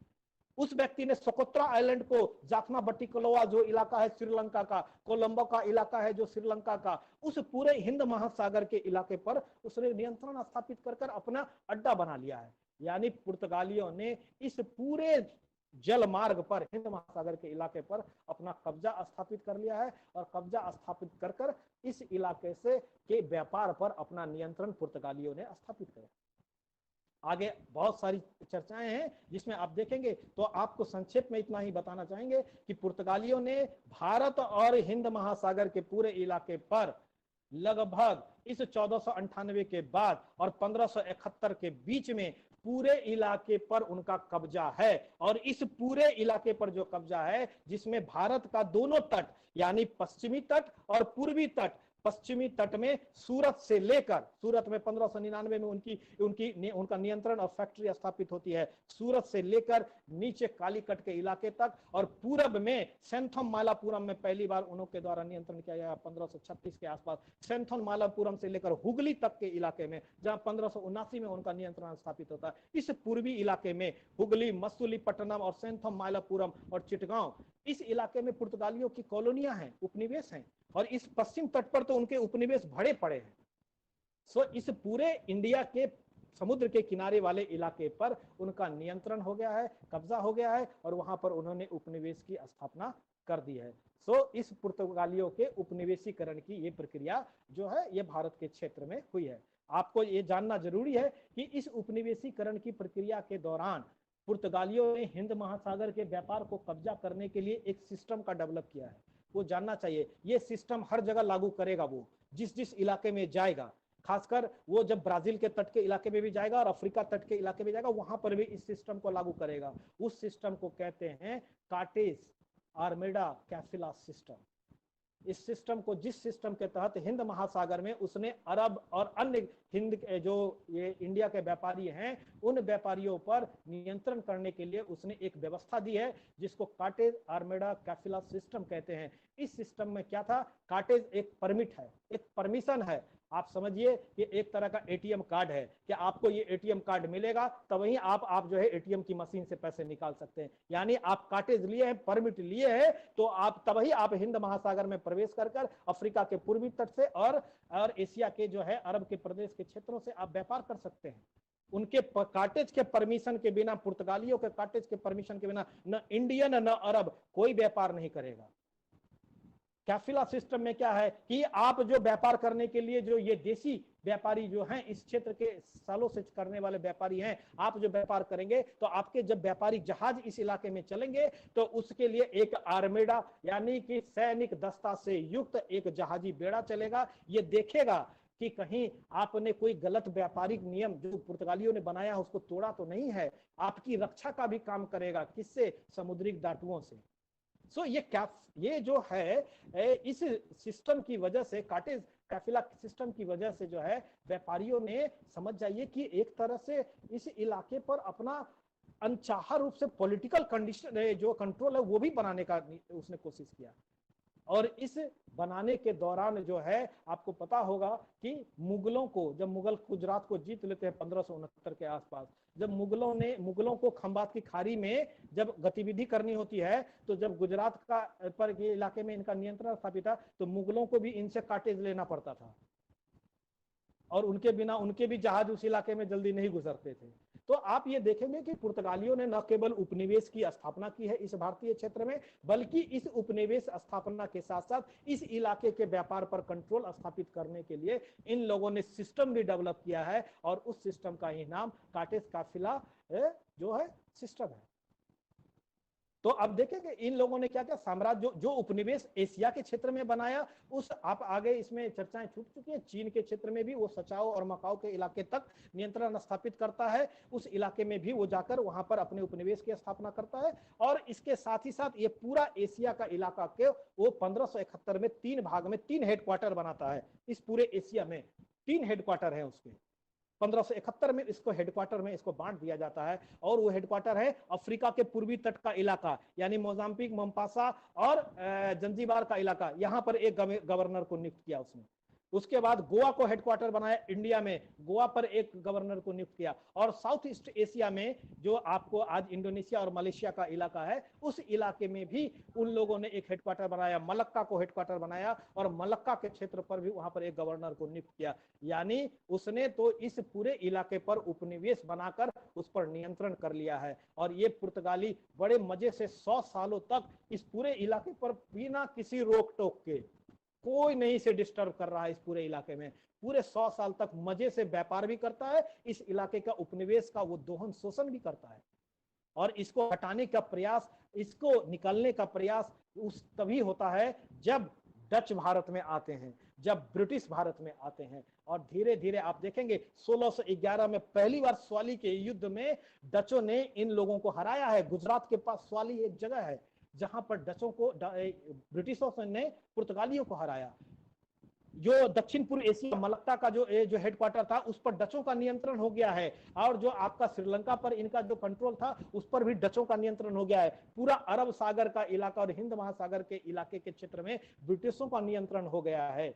ठीक है, डच जो है वो नीदरलैंड जो है ना एक जगह है, हॉलैंड जो है जो कि पुराना नाम है, अभी नीदरलैंड है, वो आप देखेंगे फ्रांस के जस्ट थोड़ा सा ऊपर जाएंगे लग्जमबर्ग है, लग्जमबर्ग के बगल में जो है नीदरलैंड है। और वहीं पर आप जब क्रॉस करेंगे इंग्लिश चैनल को तो आप इंग्लैंड में प्रवेश कर जाएंगे। वहीं के वो व्यापारी हैं यूरोप के, जिनकी कंपनी है यहाँ पर, जिनको वेरिग्नादे ओस्टे इंडी से कैंपेगनी कहते हैं, डचों की जो कंपनी है यहाँ पर। जैसे एस्तांडो द इंडिया जो पुर्तगालियों की कंपनी है यहाँ पर, उसी तरह उनकी भी कंपनी है। तो ये डच लोग जो है और इन ब्रिटिश लोगों ने इनको निकालना शुरू किया है। और आप देखेंगे धीरे धीरे इनके हाथ से जो उन्होंने बनाए थे ना इलाके जो जीते थे वो निकल जाएंगे और मात्र उनके पास 3 इलाका रह जाता है, वो गोवा, दमन और दीव। और उन्हीं 3 इलाकों पर भविष्य में वो 1961 तक बने रहते हैं। सो आप देखें इस तरह से पुर्तगालियों ने इंडिया के क्षेत्र में, एशिया के क्षेत्र में अपने औपनिवेशीकरण की प्रक्रिया शुरू की। आपने देखा कैसे उसने अफ्रीका के क्षेत्र में अपने औपनिवेशीकरण की प्रक्रिया को उसने शुरू किया और उस औपनिवेशीकरण को अपने चरम तक पहुंचा दिया है। क्लियर है? जी सर। हाँ। हाँ, ये आप मैप अगर आपको पूरा याद रहेगा तो आप आसानी से इसको समझते चले जाएंगे। अब आप देखेंगे कि जब आप लास्ट में जब हम चर्चा करेंगे तो अंत में बताएंगे कि इनके औपनिवेशीकरण के क्या प्रभाव परिणाम रहे। तो हमने अफ्रीका के इलाके को देखा, इंडिया में और भी चर्चाएं हो सकती है, ये लंबी चर्चा चल सकती है आगे तक अभी और कि कैसे कैसे किन के साथ क्या उनके संबंध रहे क्षेत्रों में, लेकिन ये चर्चा यहाँ तक रहे कि समय कम रहता है। तो अब आगे देखेंगे हम ब्राजील। आप देखे होंगे कि 1500 ईस्वी में जो 1499 और 1500 के आसपास कैब्रल, वास्को के बाद कैब्रल आता है इंडिया के क्षेत्र में, और यही कैब्रल पुर्तगाली जो है ये अटलांटिक महासागर में क्या कहते हैं कि ब्राजील के बारे में कहा है कि ब्राजील को खोजने के लिए नहीं निकला था। आपको कल के क्लास में भी हमने कहा था कि भौगोलिक खोज का मतलब क्या, तो भौगोलिक खोज के मतलब में हमने कहा था कि रास्ता वो नया खोजने निकला, ठीक है, और नाश्ता वो जब नया खोजने निकला तो उस नए रास्ते के खोजने के क्रम में अनचाहा रूप में, मतलब जानता नहीं था कि हमको वो लेना है भाई, उसको मिल गया। जैसे आप रोड पे चल रहे हैं, आपको 20 रुपया गिरा हुआ मिल गया और आपने 20 रुपया ले लिया और उस 20 रुपया से आपने अपना बिजनेस किया और तरक्की कर गए। तो ये अनचाहा रूप से हुआ, आपने चाहा नहीं था कि हमें 20 रुपया मिल जाना चाहिए, तो इन लोगों ने भी नहीं चाहा था, ठीक है। तो इन लोगों ने भी जब नहीं चाहा था, तो जब कैब्रल अटलांटिक महासागर में जब वो इलाके में वो आता जाता है तो अटलांटिक महासागर में कैब्रल अपना रास्ता भटक जाता है, और जब वो रास्ता भटक जाता है तो वो रास्ता भटकते हुए जो है वो लैटिन अमेरिका जिसको कह रहे हैं, जिसको दक्षिण अमेरिका कहते हैं, उस इलाके में अटलांटिक महासागर के दक्षिण में वो प्रवेश कर जाता है, और प्रवेश करते हुए जिस नए क्षेत्र में वो पहुंच जाता है वो आज का ब्राजील का पूर्वी तट है। आज आप ब्राजील का नक्शा देखें, लैटिन अमेरिका का आप नक्शा देख रहे होंगे, आप जो दक्षिण अमेरिका है वो पूरी दक्षिण अमेरिका में लगभग 13 से 14 कंट्री हैं, जिसमें ब्राजील सबसे बड़ा है, अर्जेंटीना है, चिली है, इक्वाडोर है, वेनेजुएला है, पेरू है, बोलिविया है, उरुग्वे है, पराग्वे है, ये सारे कंट्रीज हैं जो कि दक्षिण अमेरिका के देश हैं। उसमें सबसे बड़ा जो इलाका है वो ब्राजील का इलाका है। वो ब्राजील उस समय उसका नाम नहीं है, भविष्य में ब्राजील नाम पड़ता है। आपकी जानकारी के लिए बता दें, उस इलाके में ब्राजील नाम का एक पेड़ पाया जाता है। उस पेड़ का आपको पता होगा कि जो ब्राजील का इलाका है वन संपदा में बहुत ही संपन्न है। वो वन संपदा के बारे में, जो अमेजन रिवर का जो इलाका है वो वनों के मामले में काफी संपन्न है। वन आप देखेंगे, आगे चर्चा करेंगे कि वनों का कैसे इस्तेमाल करते हैं वो। तो वो जो इलाका है उस ब्राजील के इलाके में, ब्राजील के नाम की चर्चा करेंगे। ब्राजील नाम के वृक्ष की वजह से उस इलाके का, उस देश का नाम ब्राजील है। हमेशा याद रखेंगे, हर जगह के नाम जो है ना खोजकर्ता के भी नाम पे पढ़ते हैं और अन्य परिस्थितियों के नाम पे भी पढ़ते हैं, कभी चर्चा में आगे करेंगे। तो देखेंगे कि ब्राजील नाम का जो इलाका है उसका नाम ब्राजील नामक पेड़ है। तो कैब्रल जब उस इलाके में भटक कर पहुंचता है तो 1500 ईस्वी में कैब्रल ब्राजील के पूर्वी तट पर पहुंच जाता है। और वो क्या, आप देख जैसे चर्चा में बता चुके हैं कि वो इस इलाके में जाने के लिए नहीं गया था, वो अनचाहे में वहां पहुंच जाता है और एक नए इलाके की खोज हो जाती है। जब कैब्रल उस इलाके में पहुंचता है और जब इस इलाके के बारे में जानकारी लेता है, अभी आगे और एक चीज आपको बताएंगे, तो आप पाएंगे कि कैब्रल को इस इलाके में कोई बहुत बड़ा जो है खनिज संपदा मिलने की संभावना नहीं है, और इस इलाके में कोई उतनी यहाँ जो ब्राजील के जो मूल लोग हैं अभी भी वो समझें कि वो कृषि और पशुपालन पर ही आधारित है। जो ये 16th सेंचुरी का जो समय है, जो 1500 ईस्वी में ब्राजील की खोज उसने कैब्रल ने की है, वो ब्राजील के जो मूल स्थानीय लोग हैं वो कृषि और पशुपालन पर ही आधारित है। वहां अभी भी लोग जो स्थानीय कृषि है वही कर रहे हैं। इस क्षेत्र में लोग जो हैं अभी भी लामा, जो वहां का पशुपालन का एक महत्वपूर्ण पशु है, उसकी ही पशुपालन करके अपना जीविकोपार्जन चला रहे हैं। तो जब ये इस इलाके में पहुंचता है तो उसे लगता है कि हम इस इलाके से क्या बेनिफिट ले सकते हैं। तो जब वो जानता है, धीरे धीरे उस इलाके के बारे में जानकारी हासिल करने लगता है, तो आपको पता चलेगा कि उस इलाके में एक महत्वपूर्ण लकड़ी प्राप्त होती है जिसको ब्राजीलियाई वुड कहते हैं। ये जो है ना इमारती लकड़ी है, ठीक है, जिसको टिम्बर कहते हैं ना। ये ब्राजीलियाई वुड जो है उसको वो लोग पाते हैं। इस ब्राजीलियाई वुड को वो लोग इतना ज्यादा पसंद करते हैं जो पुर्तगाली है कि वो उस लकड़ी का व्यापार ही शुरू कर देते हैं शुरू में। और इन ब्राजीलियाई वुड को इस ब्राजील के इलाके से लेकर वो यूरोप में ले जाते हैं और यूरोप में इन चीजों को बेचकर जो है उनसे वो फायदा कमा रहे हैं। सो पुर्तगालियों के द्वारा जो ये ब्राजील की खोज की गई, इस ब्राजील की खोज के पश्चात पुर्तगालियों ने इस क्षेत्र को जो है प्राकृतिक संसाधनों का दोहन करने का शुरुआत कर दिया। आप देखें चेंज, बदलाव देखें कि इस इलाके में, इंडिया के इलाके में वो व्यापार से और व्यापार पर नियंत्रण करके वो मोनो बेनिफिट कमा रहा है, और जब वो ब्राजील के इलाके में आता है तो यहाँ पर व्यापार चूंकि उतना उन्नत नहीं है, तो इस इलाके के प्राकृतिक संसाधनों पर वह नियंत्रण स्थापित करने के लिए प्रयास शुरू करता है। और इस ब्राजीलियाई वुड जिसको टिम्बर कहते हैं, और वो टिम्बर का जो है वो बहुत सारा जो है वहां से आयात करना शुरू करते हैं, यूरोप में बेचते हैं। धीरे धीरे इन ब्राजीलियाई इलाके पर इन पुर्तगियों का जो है नियंत्रण बढ़ने लगता है, और 1534 ईस्वी में जो है जो पुर्तगाल के राजा हैं, इस पूरे नियंत्रण जो इलाका पर, जो पूर्वी तट पर उसका नियंत्रण स्थापित हुआ है पुर्तगालियों को, उसको 14 कैप्टनीज यानी 14 छोटी छोटी कॉलोनियों में बांट देता है, और वहां जो रहना पसंद करते हैं उनको उन कॉलोनियों की जिम्मे सौंप दिया जाता है। तो इस तरीके से उन लोगों ने इस ब्राजीलियाई तट पर भी, अटलांटिक सागर के से सटे हुए पूर्वी तट पर भी कॉलोनियों की स्थापना की है, और इन कॉलोनियों की स्थापना के माध्यम से पुर्तगाली लोग इस इलाके के प्राकृतिक संसाधनों पर नियंत्रण स्थापित करना शुरू करते हैं। तो आप आगे देखेंगे कैसा और प्राकृतिक संसाधन, पहले तो लकड़ी का व्यापार शुरू किया, आगे आप देखेंगे इन पुर्तगालियों ने पाया कि यहाँ पर जब बहुत ज्यादा खनिज संपदा की संभावना नहीं है, तो उन लोगों ने इस इलाके में गन्ने की खेती शुरू की।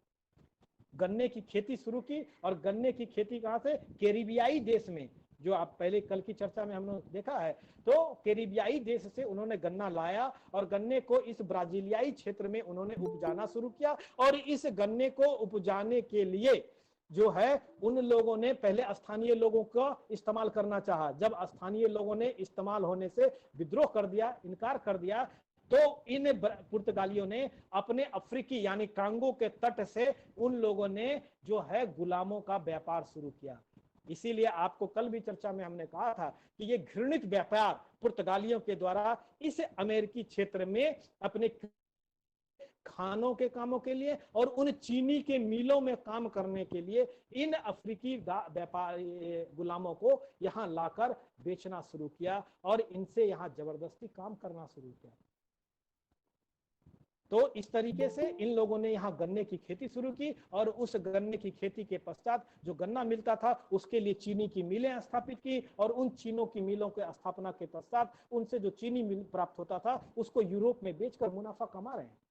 सो इन ब्राजील के इलाकों पर इन लोगों के द्वारा ये कब्जा किया गया, और इन कब्जे के फलस्वरूप वहां उपनिवेश की स्थापना की गई, और उपनिवेशीकरण की प्रक्रिया में वहां के स्थानीय लोगों का जमकर शोषण दोहन किया गया।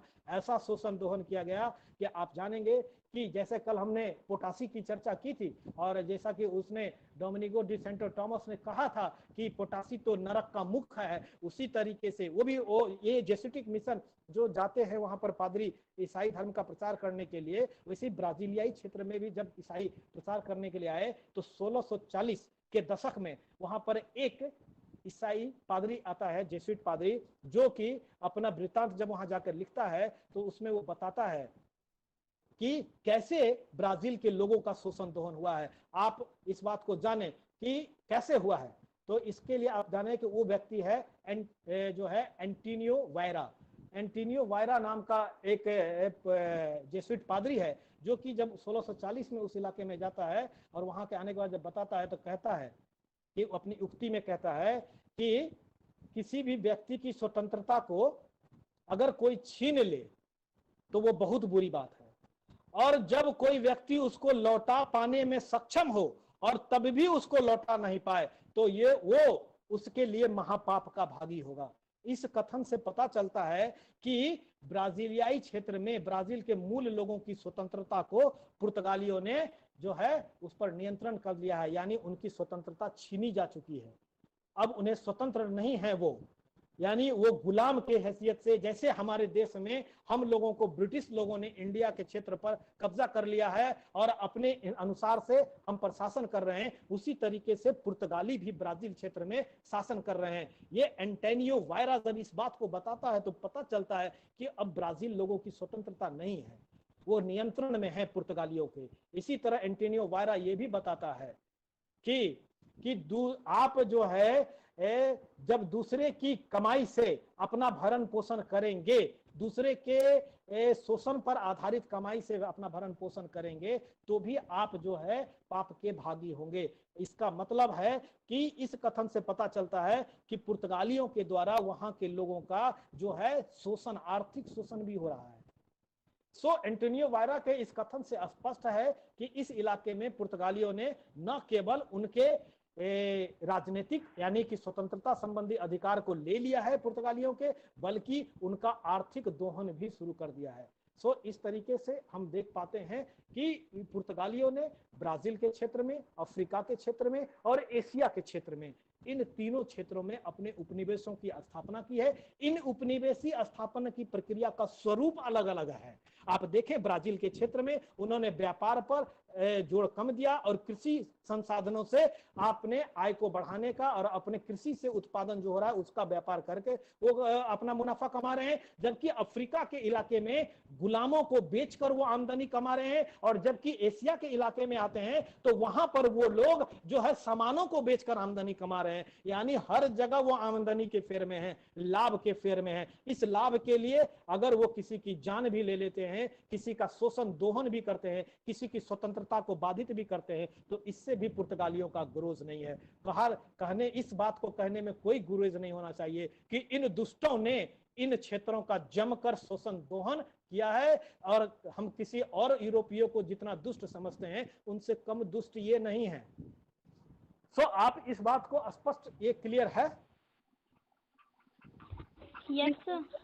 Yes, sir. आप इसको ये 3 भाग में बांट के आप इसे दिखाएं। ये आप देखेंगे जब मैप पे, ग्लोब पे आप देखेंगे तो ये तीनों जो है ना लगभग जो है इक्वेटर यानी 0 डिग्री और उसके थोड़ा सा आगे कुछ इलाके हैं और बाकी सब 0 डिग्री के दक्षिण में है। यानी ये सब लगभग दक्षिण गोलार्ध के इलाके के हैं जिस पर यूरोपियों का बहुत नियंत्रण है। आपको जानकारी होगी, आगे थोड़ी प्रभाव की चर्चा करेंगे, लेकिन आपकी जानकारी के लिए बता दें कि इन इलाकों पर नियंत्रण के पश्चात आपको जान लें कि ये औपनिवेशीकरण की प्रतिस्पर्धा भी चालू ही है।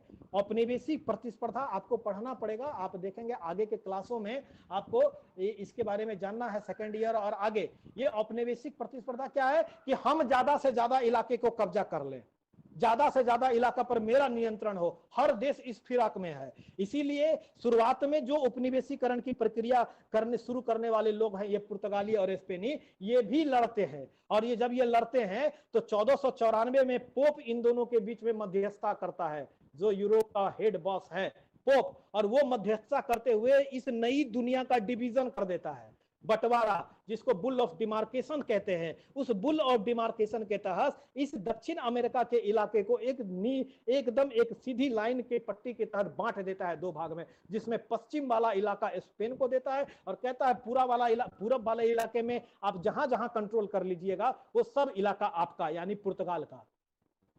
इसे बुल ऑफ डिमार्केशन कहते हैं, जिसे पुर्तगाल ने शुरुआत में मानने से इनकार कर दिया 1494 में, और बाद में फिर एक 1500 के आसपास एक संधि होती है, टाडोसियास की संधि होती है, जो ये पोप के संजोग से ही होती है, पोप के मध्यस्थता से ही पुर्तगाल और स्पेन के बीच में टाडोसियास की संधि होती है, जिसके तहत ये निर्धारित हो जाता है कि ठीक है, पश्चिम का इलाका जो जीतेगा स्पेन, वो स्पेन का, और पूरब के इलाका में जिस पर हम कब्जा करेंगे वो इलाका पुर्तगाल का। और आप देखेंगे ब्राजील भी जो है वो लैटिन अमेरिका का पूर्वी भाग है। अफ्रीका में भी जो देखेंगे वो पूरब है, जो गोलार्ध के हिसाब से आप 0 डिग्री देशांतर को गिराएंगे तो उससे देखेंगे कि 0 डिग्री देशांतर के पूरब में पड़ता है अफ्रीका का इलाका। एशिया का जो इलाका है, इंडिया हो चाहे ये है, ये भी 0 डिग्री देशांतर के पूरब में पड़ता है। यानी इस पूर्वी इलाके पर पुर्तगाली का नियंत्रण।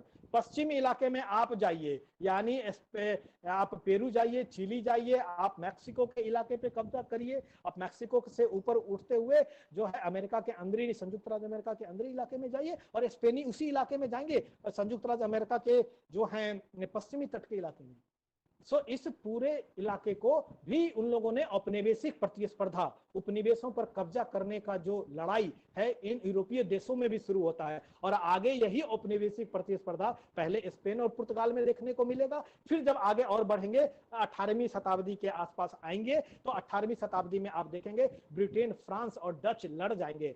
इलाके में। और जब ये सब लड़ने लगेंगे, ब्रिटेन लड़ेंगे, फ्रांस आ जाएंगे, डच आ जाएंगे, पुर्तगीज और स्पेन भी है, तो बाद में ये पुर्तगीज और स्पेन एशियाई इलाके से बाहर निकल जाते हैं। एशियाई के क्षेत्र जो है इनके हाथ से अधिकतर इलाका निकल जाता है और ये लोग अपने आप को अमेरिका वाले इलाके में ही कॉन्सेंट्रेट कर देते हैं कि रहने दो, मैं इसी इलाके में रहता हूं। और ये इलाके में इसलिए देखेंगे एशिया के अधिकतर इलाके पर ब्रिटिशों का नियंत्रण है, डचों का नियंत्रण है, फ्रांसीसियों का नियंत्रण है। बाद में ये लोग तो अफ्रीका में 19वीं शताब्दी में जब जाएंगे तो आप देखेंगे ये लोग अफ्रीका को एकदम तो अपना घर का तरबूजा समझकर काटता रहता है, ये मेरे घर का तरबूजा है। और 19वीं शताब्दी में यह काम करेगा। फिर औपनिवेशिक प्रतिस्पर्धा शुरू हो जाएगी। कब? जब राष्ट्रवाद के उदय के फलस्वरूप इटली और जर्मनी का एकीकरण होगा और इटली और जर्मनी जैसा देश विश्व के धरातल पर उत्पन्न होगा, तो ये लोग और नया कॉन्टेस्टर जो है ये सामने आ जाता है, वो इटली और जर्मनी के रूप में। और ये लोग फिर लड़ते हैं कहां? अफ्रीका में लड़ते हैं अपने उपनिवेश के लिए। और जब ये अफ्रीका में अपने उपनिवेश के लिए लड़ते हैं तो ये अफ्रीका एशिया के उपनिवेशों पर नियंत्रण बनाने के लिए ही ये संघर्ष इतना बढ़ने लगता है कि भविष्य में आप वर्ल्ड वॉर के रूप में भी इस चीज को देखेंगे, जो आगे के क्लास में आपको पढ़ना रहता है। इस औपनिवेशिक प्रतिस्पर्धा की शुरुआत इस भौगोलिक खोजों की वजह से हुआ और इस भौगोलिक खोजों में पहली औपनिवेशिक प्रतिस्पर्धा जिन देशों के बीच में हुई है वो स्पेन और पुर्तगाल है। इस तरीके से स्पेन और पुर्तगाल के द्वारा जो है आज के क्लास में जो हमारा पुर्तगाल का टॉपिक है, पुर्तगाल के द्वारा जो है उपनिवेशों की स्थापना की गई है। इन इलाकों में उनके उपनिवेश हैं। इस औपनिवेशिक स्थापना की प्रक्रिया के कई प्रभाव और परिणाम हुए हैं जिसकी विस्तृत चर्चा की जा सकती है। जैसे कल भी कहे कि भौगोलिक खोज के भी बहुत लंबे चौड़े इफेक्ट हैं जिसकी एक क्लास में चर्चा संभव नहीं है। हाँ hello sir, what is the first colony of Portugal? कहाँ सर? यहाँ तो इंडिया में तो कोचीन था, लेकिन वैसे सर क्या होगा सर? इंडिया में नहीं सर। हाँ ऐसे जो है ना, आप कॉलोनी डायरेक्ट नहीं, आप पूरी दुनिया के क्षेत्र पर भी आप देखें तो उसकी पहली कॉलोनी अगर बन रही है तो कैप वर्डे है। कैप वर्डे जो अफ्रीका का पश्चिम इलाका है, जो 1483 ईस्वी में है। उससे कहीं पहले 1460 में है और उससे पहले 1415 में स्यूटा है। स्यूटा के बाद कैप वर्डे। कैप वर्डे बहुत ही शानदार वो पश्चिम वाला भाग है जो वहां पर है। और आप अफ्रीका में जो है ना, ये लोग 14 कॉलोनी में बांट दिए हैं 1534 में ही, लेकिन वहां पर एक औपनिवेशिक शासक की स्थापना वो 1549 में ही करेंगे, जिसकी राजधानी स्यूटा होगा ना सर इसका आंसर? नहीं, इसको कैप वर्डे इसका आंसर होगा। पुर्तगालियों की कि पहली कॉलोनी अगर पूरे पृथ्वी पर अगर कहीं कही जाए तो वो कैप वर्डे है, जो पश्चिम अफ्रीका का इलाका है। इंडिया में कोचीन है। ठीक है, आपको प्रश्न में ऐसा आएगा नहीं, लेकिन आप अगर कहिए तो कैप वर्डे पहली बार 1460 में वहां पर नियंत्रण उनके द्वारा किया गया है। वहां पर अपने से, इसलिए आप मैप में भी दिखा सकते हैं। आप रंग के अफ्रीका का मैप बनाएंगे, वहां पर कैप वर्डे को रंगेंगे, कांगो का रिवर जो है वहां पर जहां माउथ है वहां पर रंगेंगे, फिर नीचे कैप ऑफ गुड को रंगेंगे और बड़ा सा रंग बनाएंगे, कलर बनाएंगे आप मोजाम्बिक वाले इलाके में। वहां पर बड़ा सा इलाका है, वहां तो वो हेडक्वार्टर ही बनाता है अपना अफ्रीका का शुरुआती हेडक्वार्टर उस इलाके का। तो ये पूरा जो है औपनिवेश जो है उनके द्वारा स्थापित किया गया है। सर हाँ सर, शाहजहां के द्वारा भी पुर्तगालियों की बस्ती को नष्ट किया गया था। वो कौन सी बस्ती था? ये वो आपको हुगली से उसको निकाला सर आवाज क्यों किया? गूंज रही है आवाज गूंज रही है। आप माइक थोड़ा बंद कर लीजिए। आवाज क्यों गूंज रहा है? ठीक है, ये पुर्तगाली जो है ना उस इलाके में बहुत उत्पात मचाते थे। हुगली के इलाके में, उस इलाके में लूटमार करते थे जो भारतीय क्षेत्र थे। ठीक है, उस इलाके में काफी जो है उनके द्वारा लूटमार किया जाता था, जिससे पुर्तगालियों का इनके खिलाफ संघर्ष हुआ। इसीलिए जब पुर्तगाली स्वेली के युद्ध में हारेगा ना तो मुगल लोग बहुत खुश होते हैं। और पुर्तगालियों को चूंकि समुद्र में वो मजबूत हैं, इसलिए समुद्र में लड़ने के लिए जो है ना यूरोपीय ही उसको टक्कर दे पाते हैं और कोई उनको टक्कर देने में संभव नहीं है। पूरे मुगल भी उसको समुद्र में टक्कर देने में सक्षम नहीं है। स्थल पर उसको टक्कर दे सकते हैं, उनकी लड़ाई स्थल पर वो जीत सकते हैं, लेकिन उस इलाके को वो समुद्र में उसे टक्कर देने में मुगल भी इस समय सक्षम नहीं है। तो इस तरीके से देखे हमने कि उनके उपनिवेश कहाँ थे। इन उपनिवेशिक प्रक्रिया के परिणाम भी कई हुए हैं, बहुत लंबा चौड़ा परिणाम है, संक्षेप में आपको चर्चा करेंगे, समाप्त होने वाले समय की बाध्यता है। सो इतनी उपनिवेशीकरण की प्रक्रिया में आप दिखा सकते हैं कि उन लोगों ने उपनिवेशों का आर्थिक मानवीय दोहन किया, आर्थिक मानवीय, ठीक है ना, आर्थिक और मानवीय संसाधन, प्राकृतिक संसाधनों का और मनुष्य का, इनका भी दोहन किया। पुर्तगालियों के उपनिवेशीकरण के फलस्वरूप जो है गुलाम का व्यापार जो है अफ्रीका से वो चालू हुआ। पुर्तगालियों के जो उपनिवेशीकरण के फलस्वरूप जो है बुलियनिज्म, मतलब बहुत ज्यादा धन पैसे की आमदनी जो यूरोप में हुई, तो जो पुर्तगाल है वो बहुत ज्यादा आर्थिक संपन्न हुए। पुर्तगालियों के उपनिवेशीकरण का प्रभाव जो है सबसे ज्यादा अगर पड़ा तो इंडिया में पड़ा। इस समय जब अल्बुकर्क ने इस क्षेत्र पर नियंत्रण किया था, तो अल्बुकर्क ने कई ऐसे काम किए जो पुर्तगालियों के लिए कई लाभदायक रहे। अल्बुकर्क ने इस इलाके में पुर्तगालियों को अस्थायी रूप से बसाने के लिए उन्होंने कहा कि इंडियन विमेन, महिलाओं के साथ उनके साथ वैवाहिक संबंध स्थापित करें, यानी उनके साथ वैवाहिक, भारतीय महिलाओं के साथ ये जो है वैवाहिक संबंध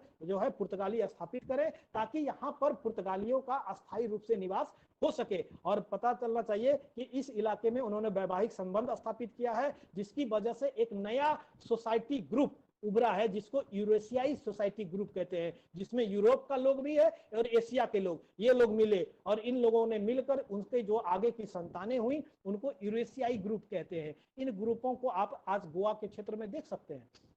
उन्होंने, अल्बुकर्क ने यह काम किया। इसके अलावा अल्बुकर्क ने क्या किया कि इस क्षेत्र में जब ये पुर्तगाली आए, तो आपने पिछले क्लास में देखा, उसके साथ जो है लैटिन अमेरिका के और अन्य क्षेत्रों के फसलीय उत्पाद जो है वो भी इस क्षेत्र में आए। तो आप देखेंगे इंडिया के लोगों को भी जानकारी हुई, लाल मिर्च की जानकारी हुई, इंडिया के लोगों को आलू की जानकारी हुई, संतरे की जानकारी हुई, काजू की जानकारी हुई। इस तरह के जो फसलीय उत्पाद हैं उनकी जानकारी भी इंडिया को हुई, यानी इस पुर्तगालियों के उपनिवेशीकरण के फलस्वरूप ऐसी जानकारियां जो है इंडिया के लोगों को हुई। इन लोगों ने इस क्षेत्र में धार्मिक प्रचार का काम किया है पुर्तगालियों ने इंडिया के क्षेत्र में, और ये धार्मिक प्रचार के दौरान ही इन पुर्तगालियों ने 3 जेsuit मिशन मुगल के दरबार में भेजा है। यानी ये लोग अपने जो ईसाई पादरी होते थे जेsuit मिशन बनाकर वो लोग मुगलों के दरबार में जाते थे, ताकि वो लोग भी ईसाई धर्म के प्रति आकर्षित हो सके। ये काम उन लोगों ने किया है, ये तो इसका प्रभाव पड़ा है पुर्तगालियों का इस क्षेत्र में। पुर्तगालियों का एक बहुत बड़ा सामाजिक प्रभाव क्या है, जो हमारे देश में सती प्रथा चल रहा था, उस सती प्रथा को उन लोगों ने अपने इलाके में प्रतिबंधित कर दिया कि कोई भी महिलाओं को सती नहीं करने दिया जाएगा। यानी उनको जो चिताओं पर जलाने की प्रथा हमारे देश में थी, पुर्तगालियों ने इसको रोकने का काम किया है। इन पुर्तगालियों ने क्या किया, जब पुर्तगाली भारत में आए तो उसका प्रभाव ये पड़ा कि पुर्तगालियों के आने के साथ साथ उनकी कुछ भाषाएं जो है इस अपने भारतीय क्षेत्र में प्रचलित हो गई। और वैसी भाषाओं में आप देखेंगे आज भी हम लोग आम चौल की भाषा में बोलते हैं। कमीज शब्द जो आता है वो पुर्तगाली शब्द है, कमीज वो इंडियन शब्द नहीं है। ये पाव रोटी जो है ये पुर्तगाली शब्द है, मेज जो है पुर्तगाली शब्द है, आलमीरा जो है वो पुर्तगाली शब्द है। ये पुर्तगाली भाषा के जो शब्द है ये भी उन पुर्तगालियों के औपनिवेशीकरण का प्रभाव है। पुर्तगालियों के जो प्रभाव हैं वो काफी बड़े हैं, आपको उनको आप विस्तृत रूप से उनको आप जान सकते हैं। इनकी चर्चा कई लंबे class. Okay, thank you Mukesh sir. Okay, thank you sir. Thank you sir. Students thank you sir. ठीक है, आप लोगों को अगर कोई डाउट हो तो आगे हम लोग कोई क्लास में जुड़ेंगे तो उस पर चर्चा करेंगे। आप इनको पढ़ने का प्रयास students we have to maintain the time schedule ना, that's why I am closing this class, so please bear with us. Okay, thank you. Thank you. Thank you sir.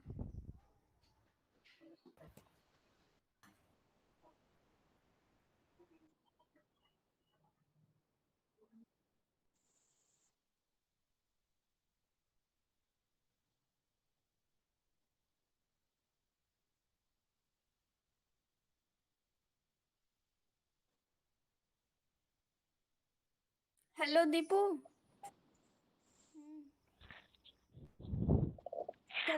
Oh my God, मैं तो लग रहा, एक बार बताऊं, मैं सो गई थी।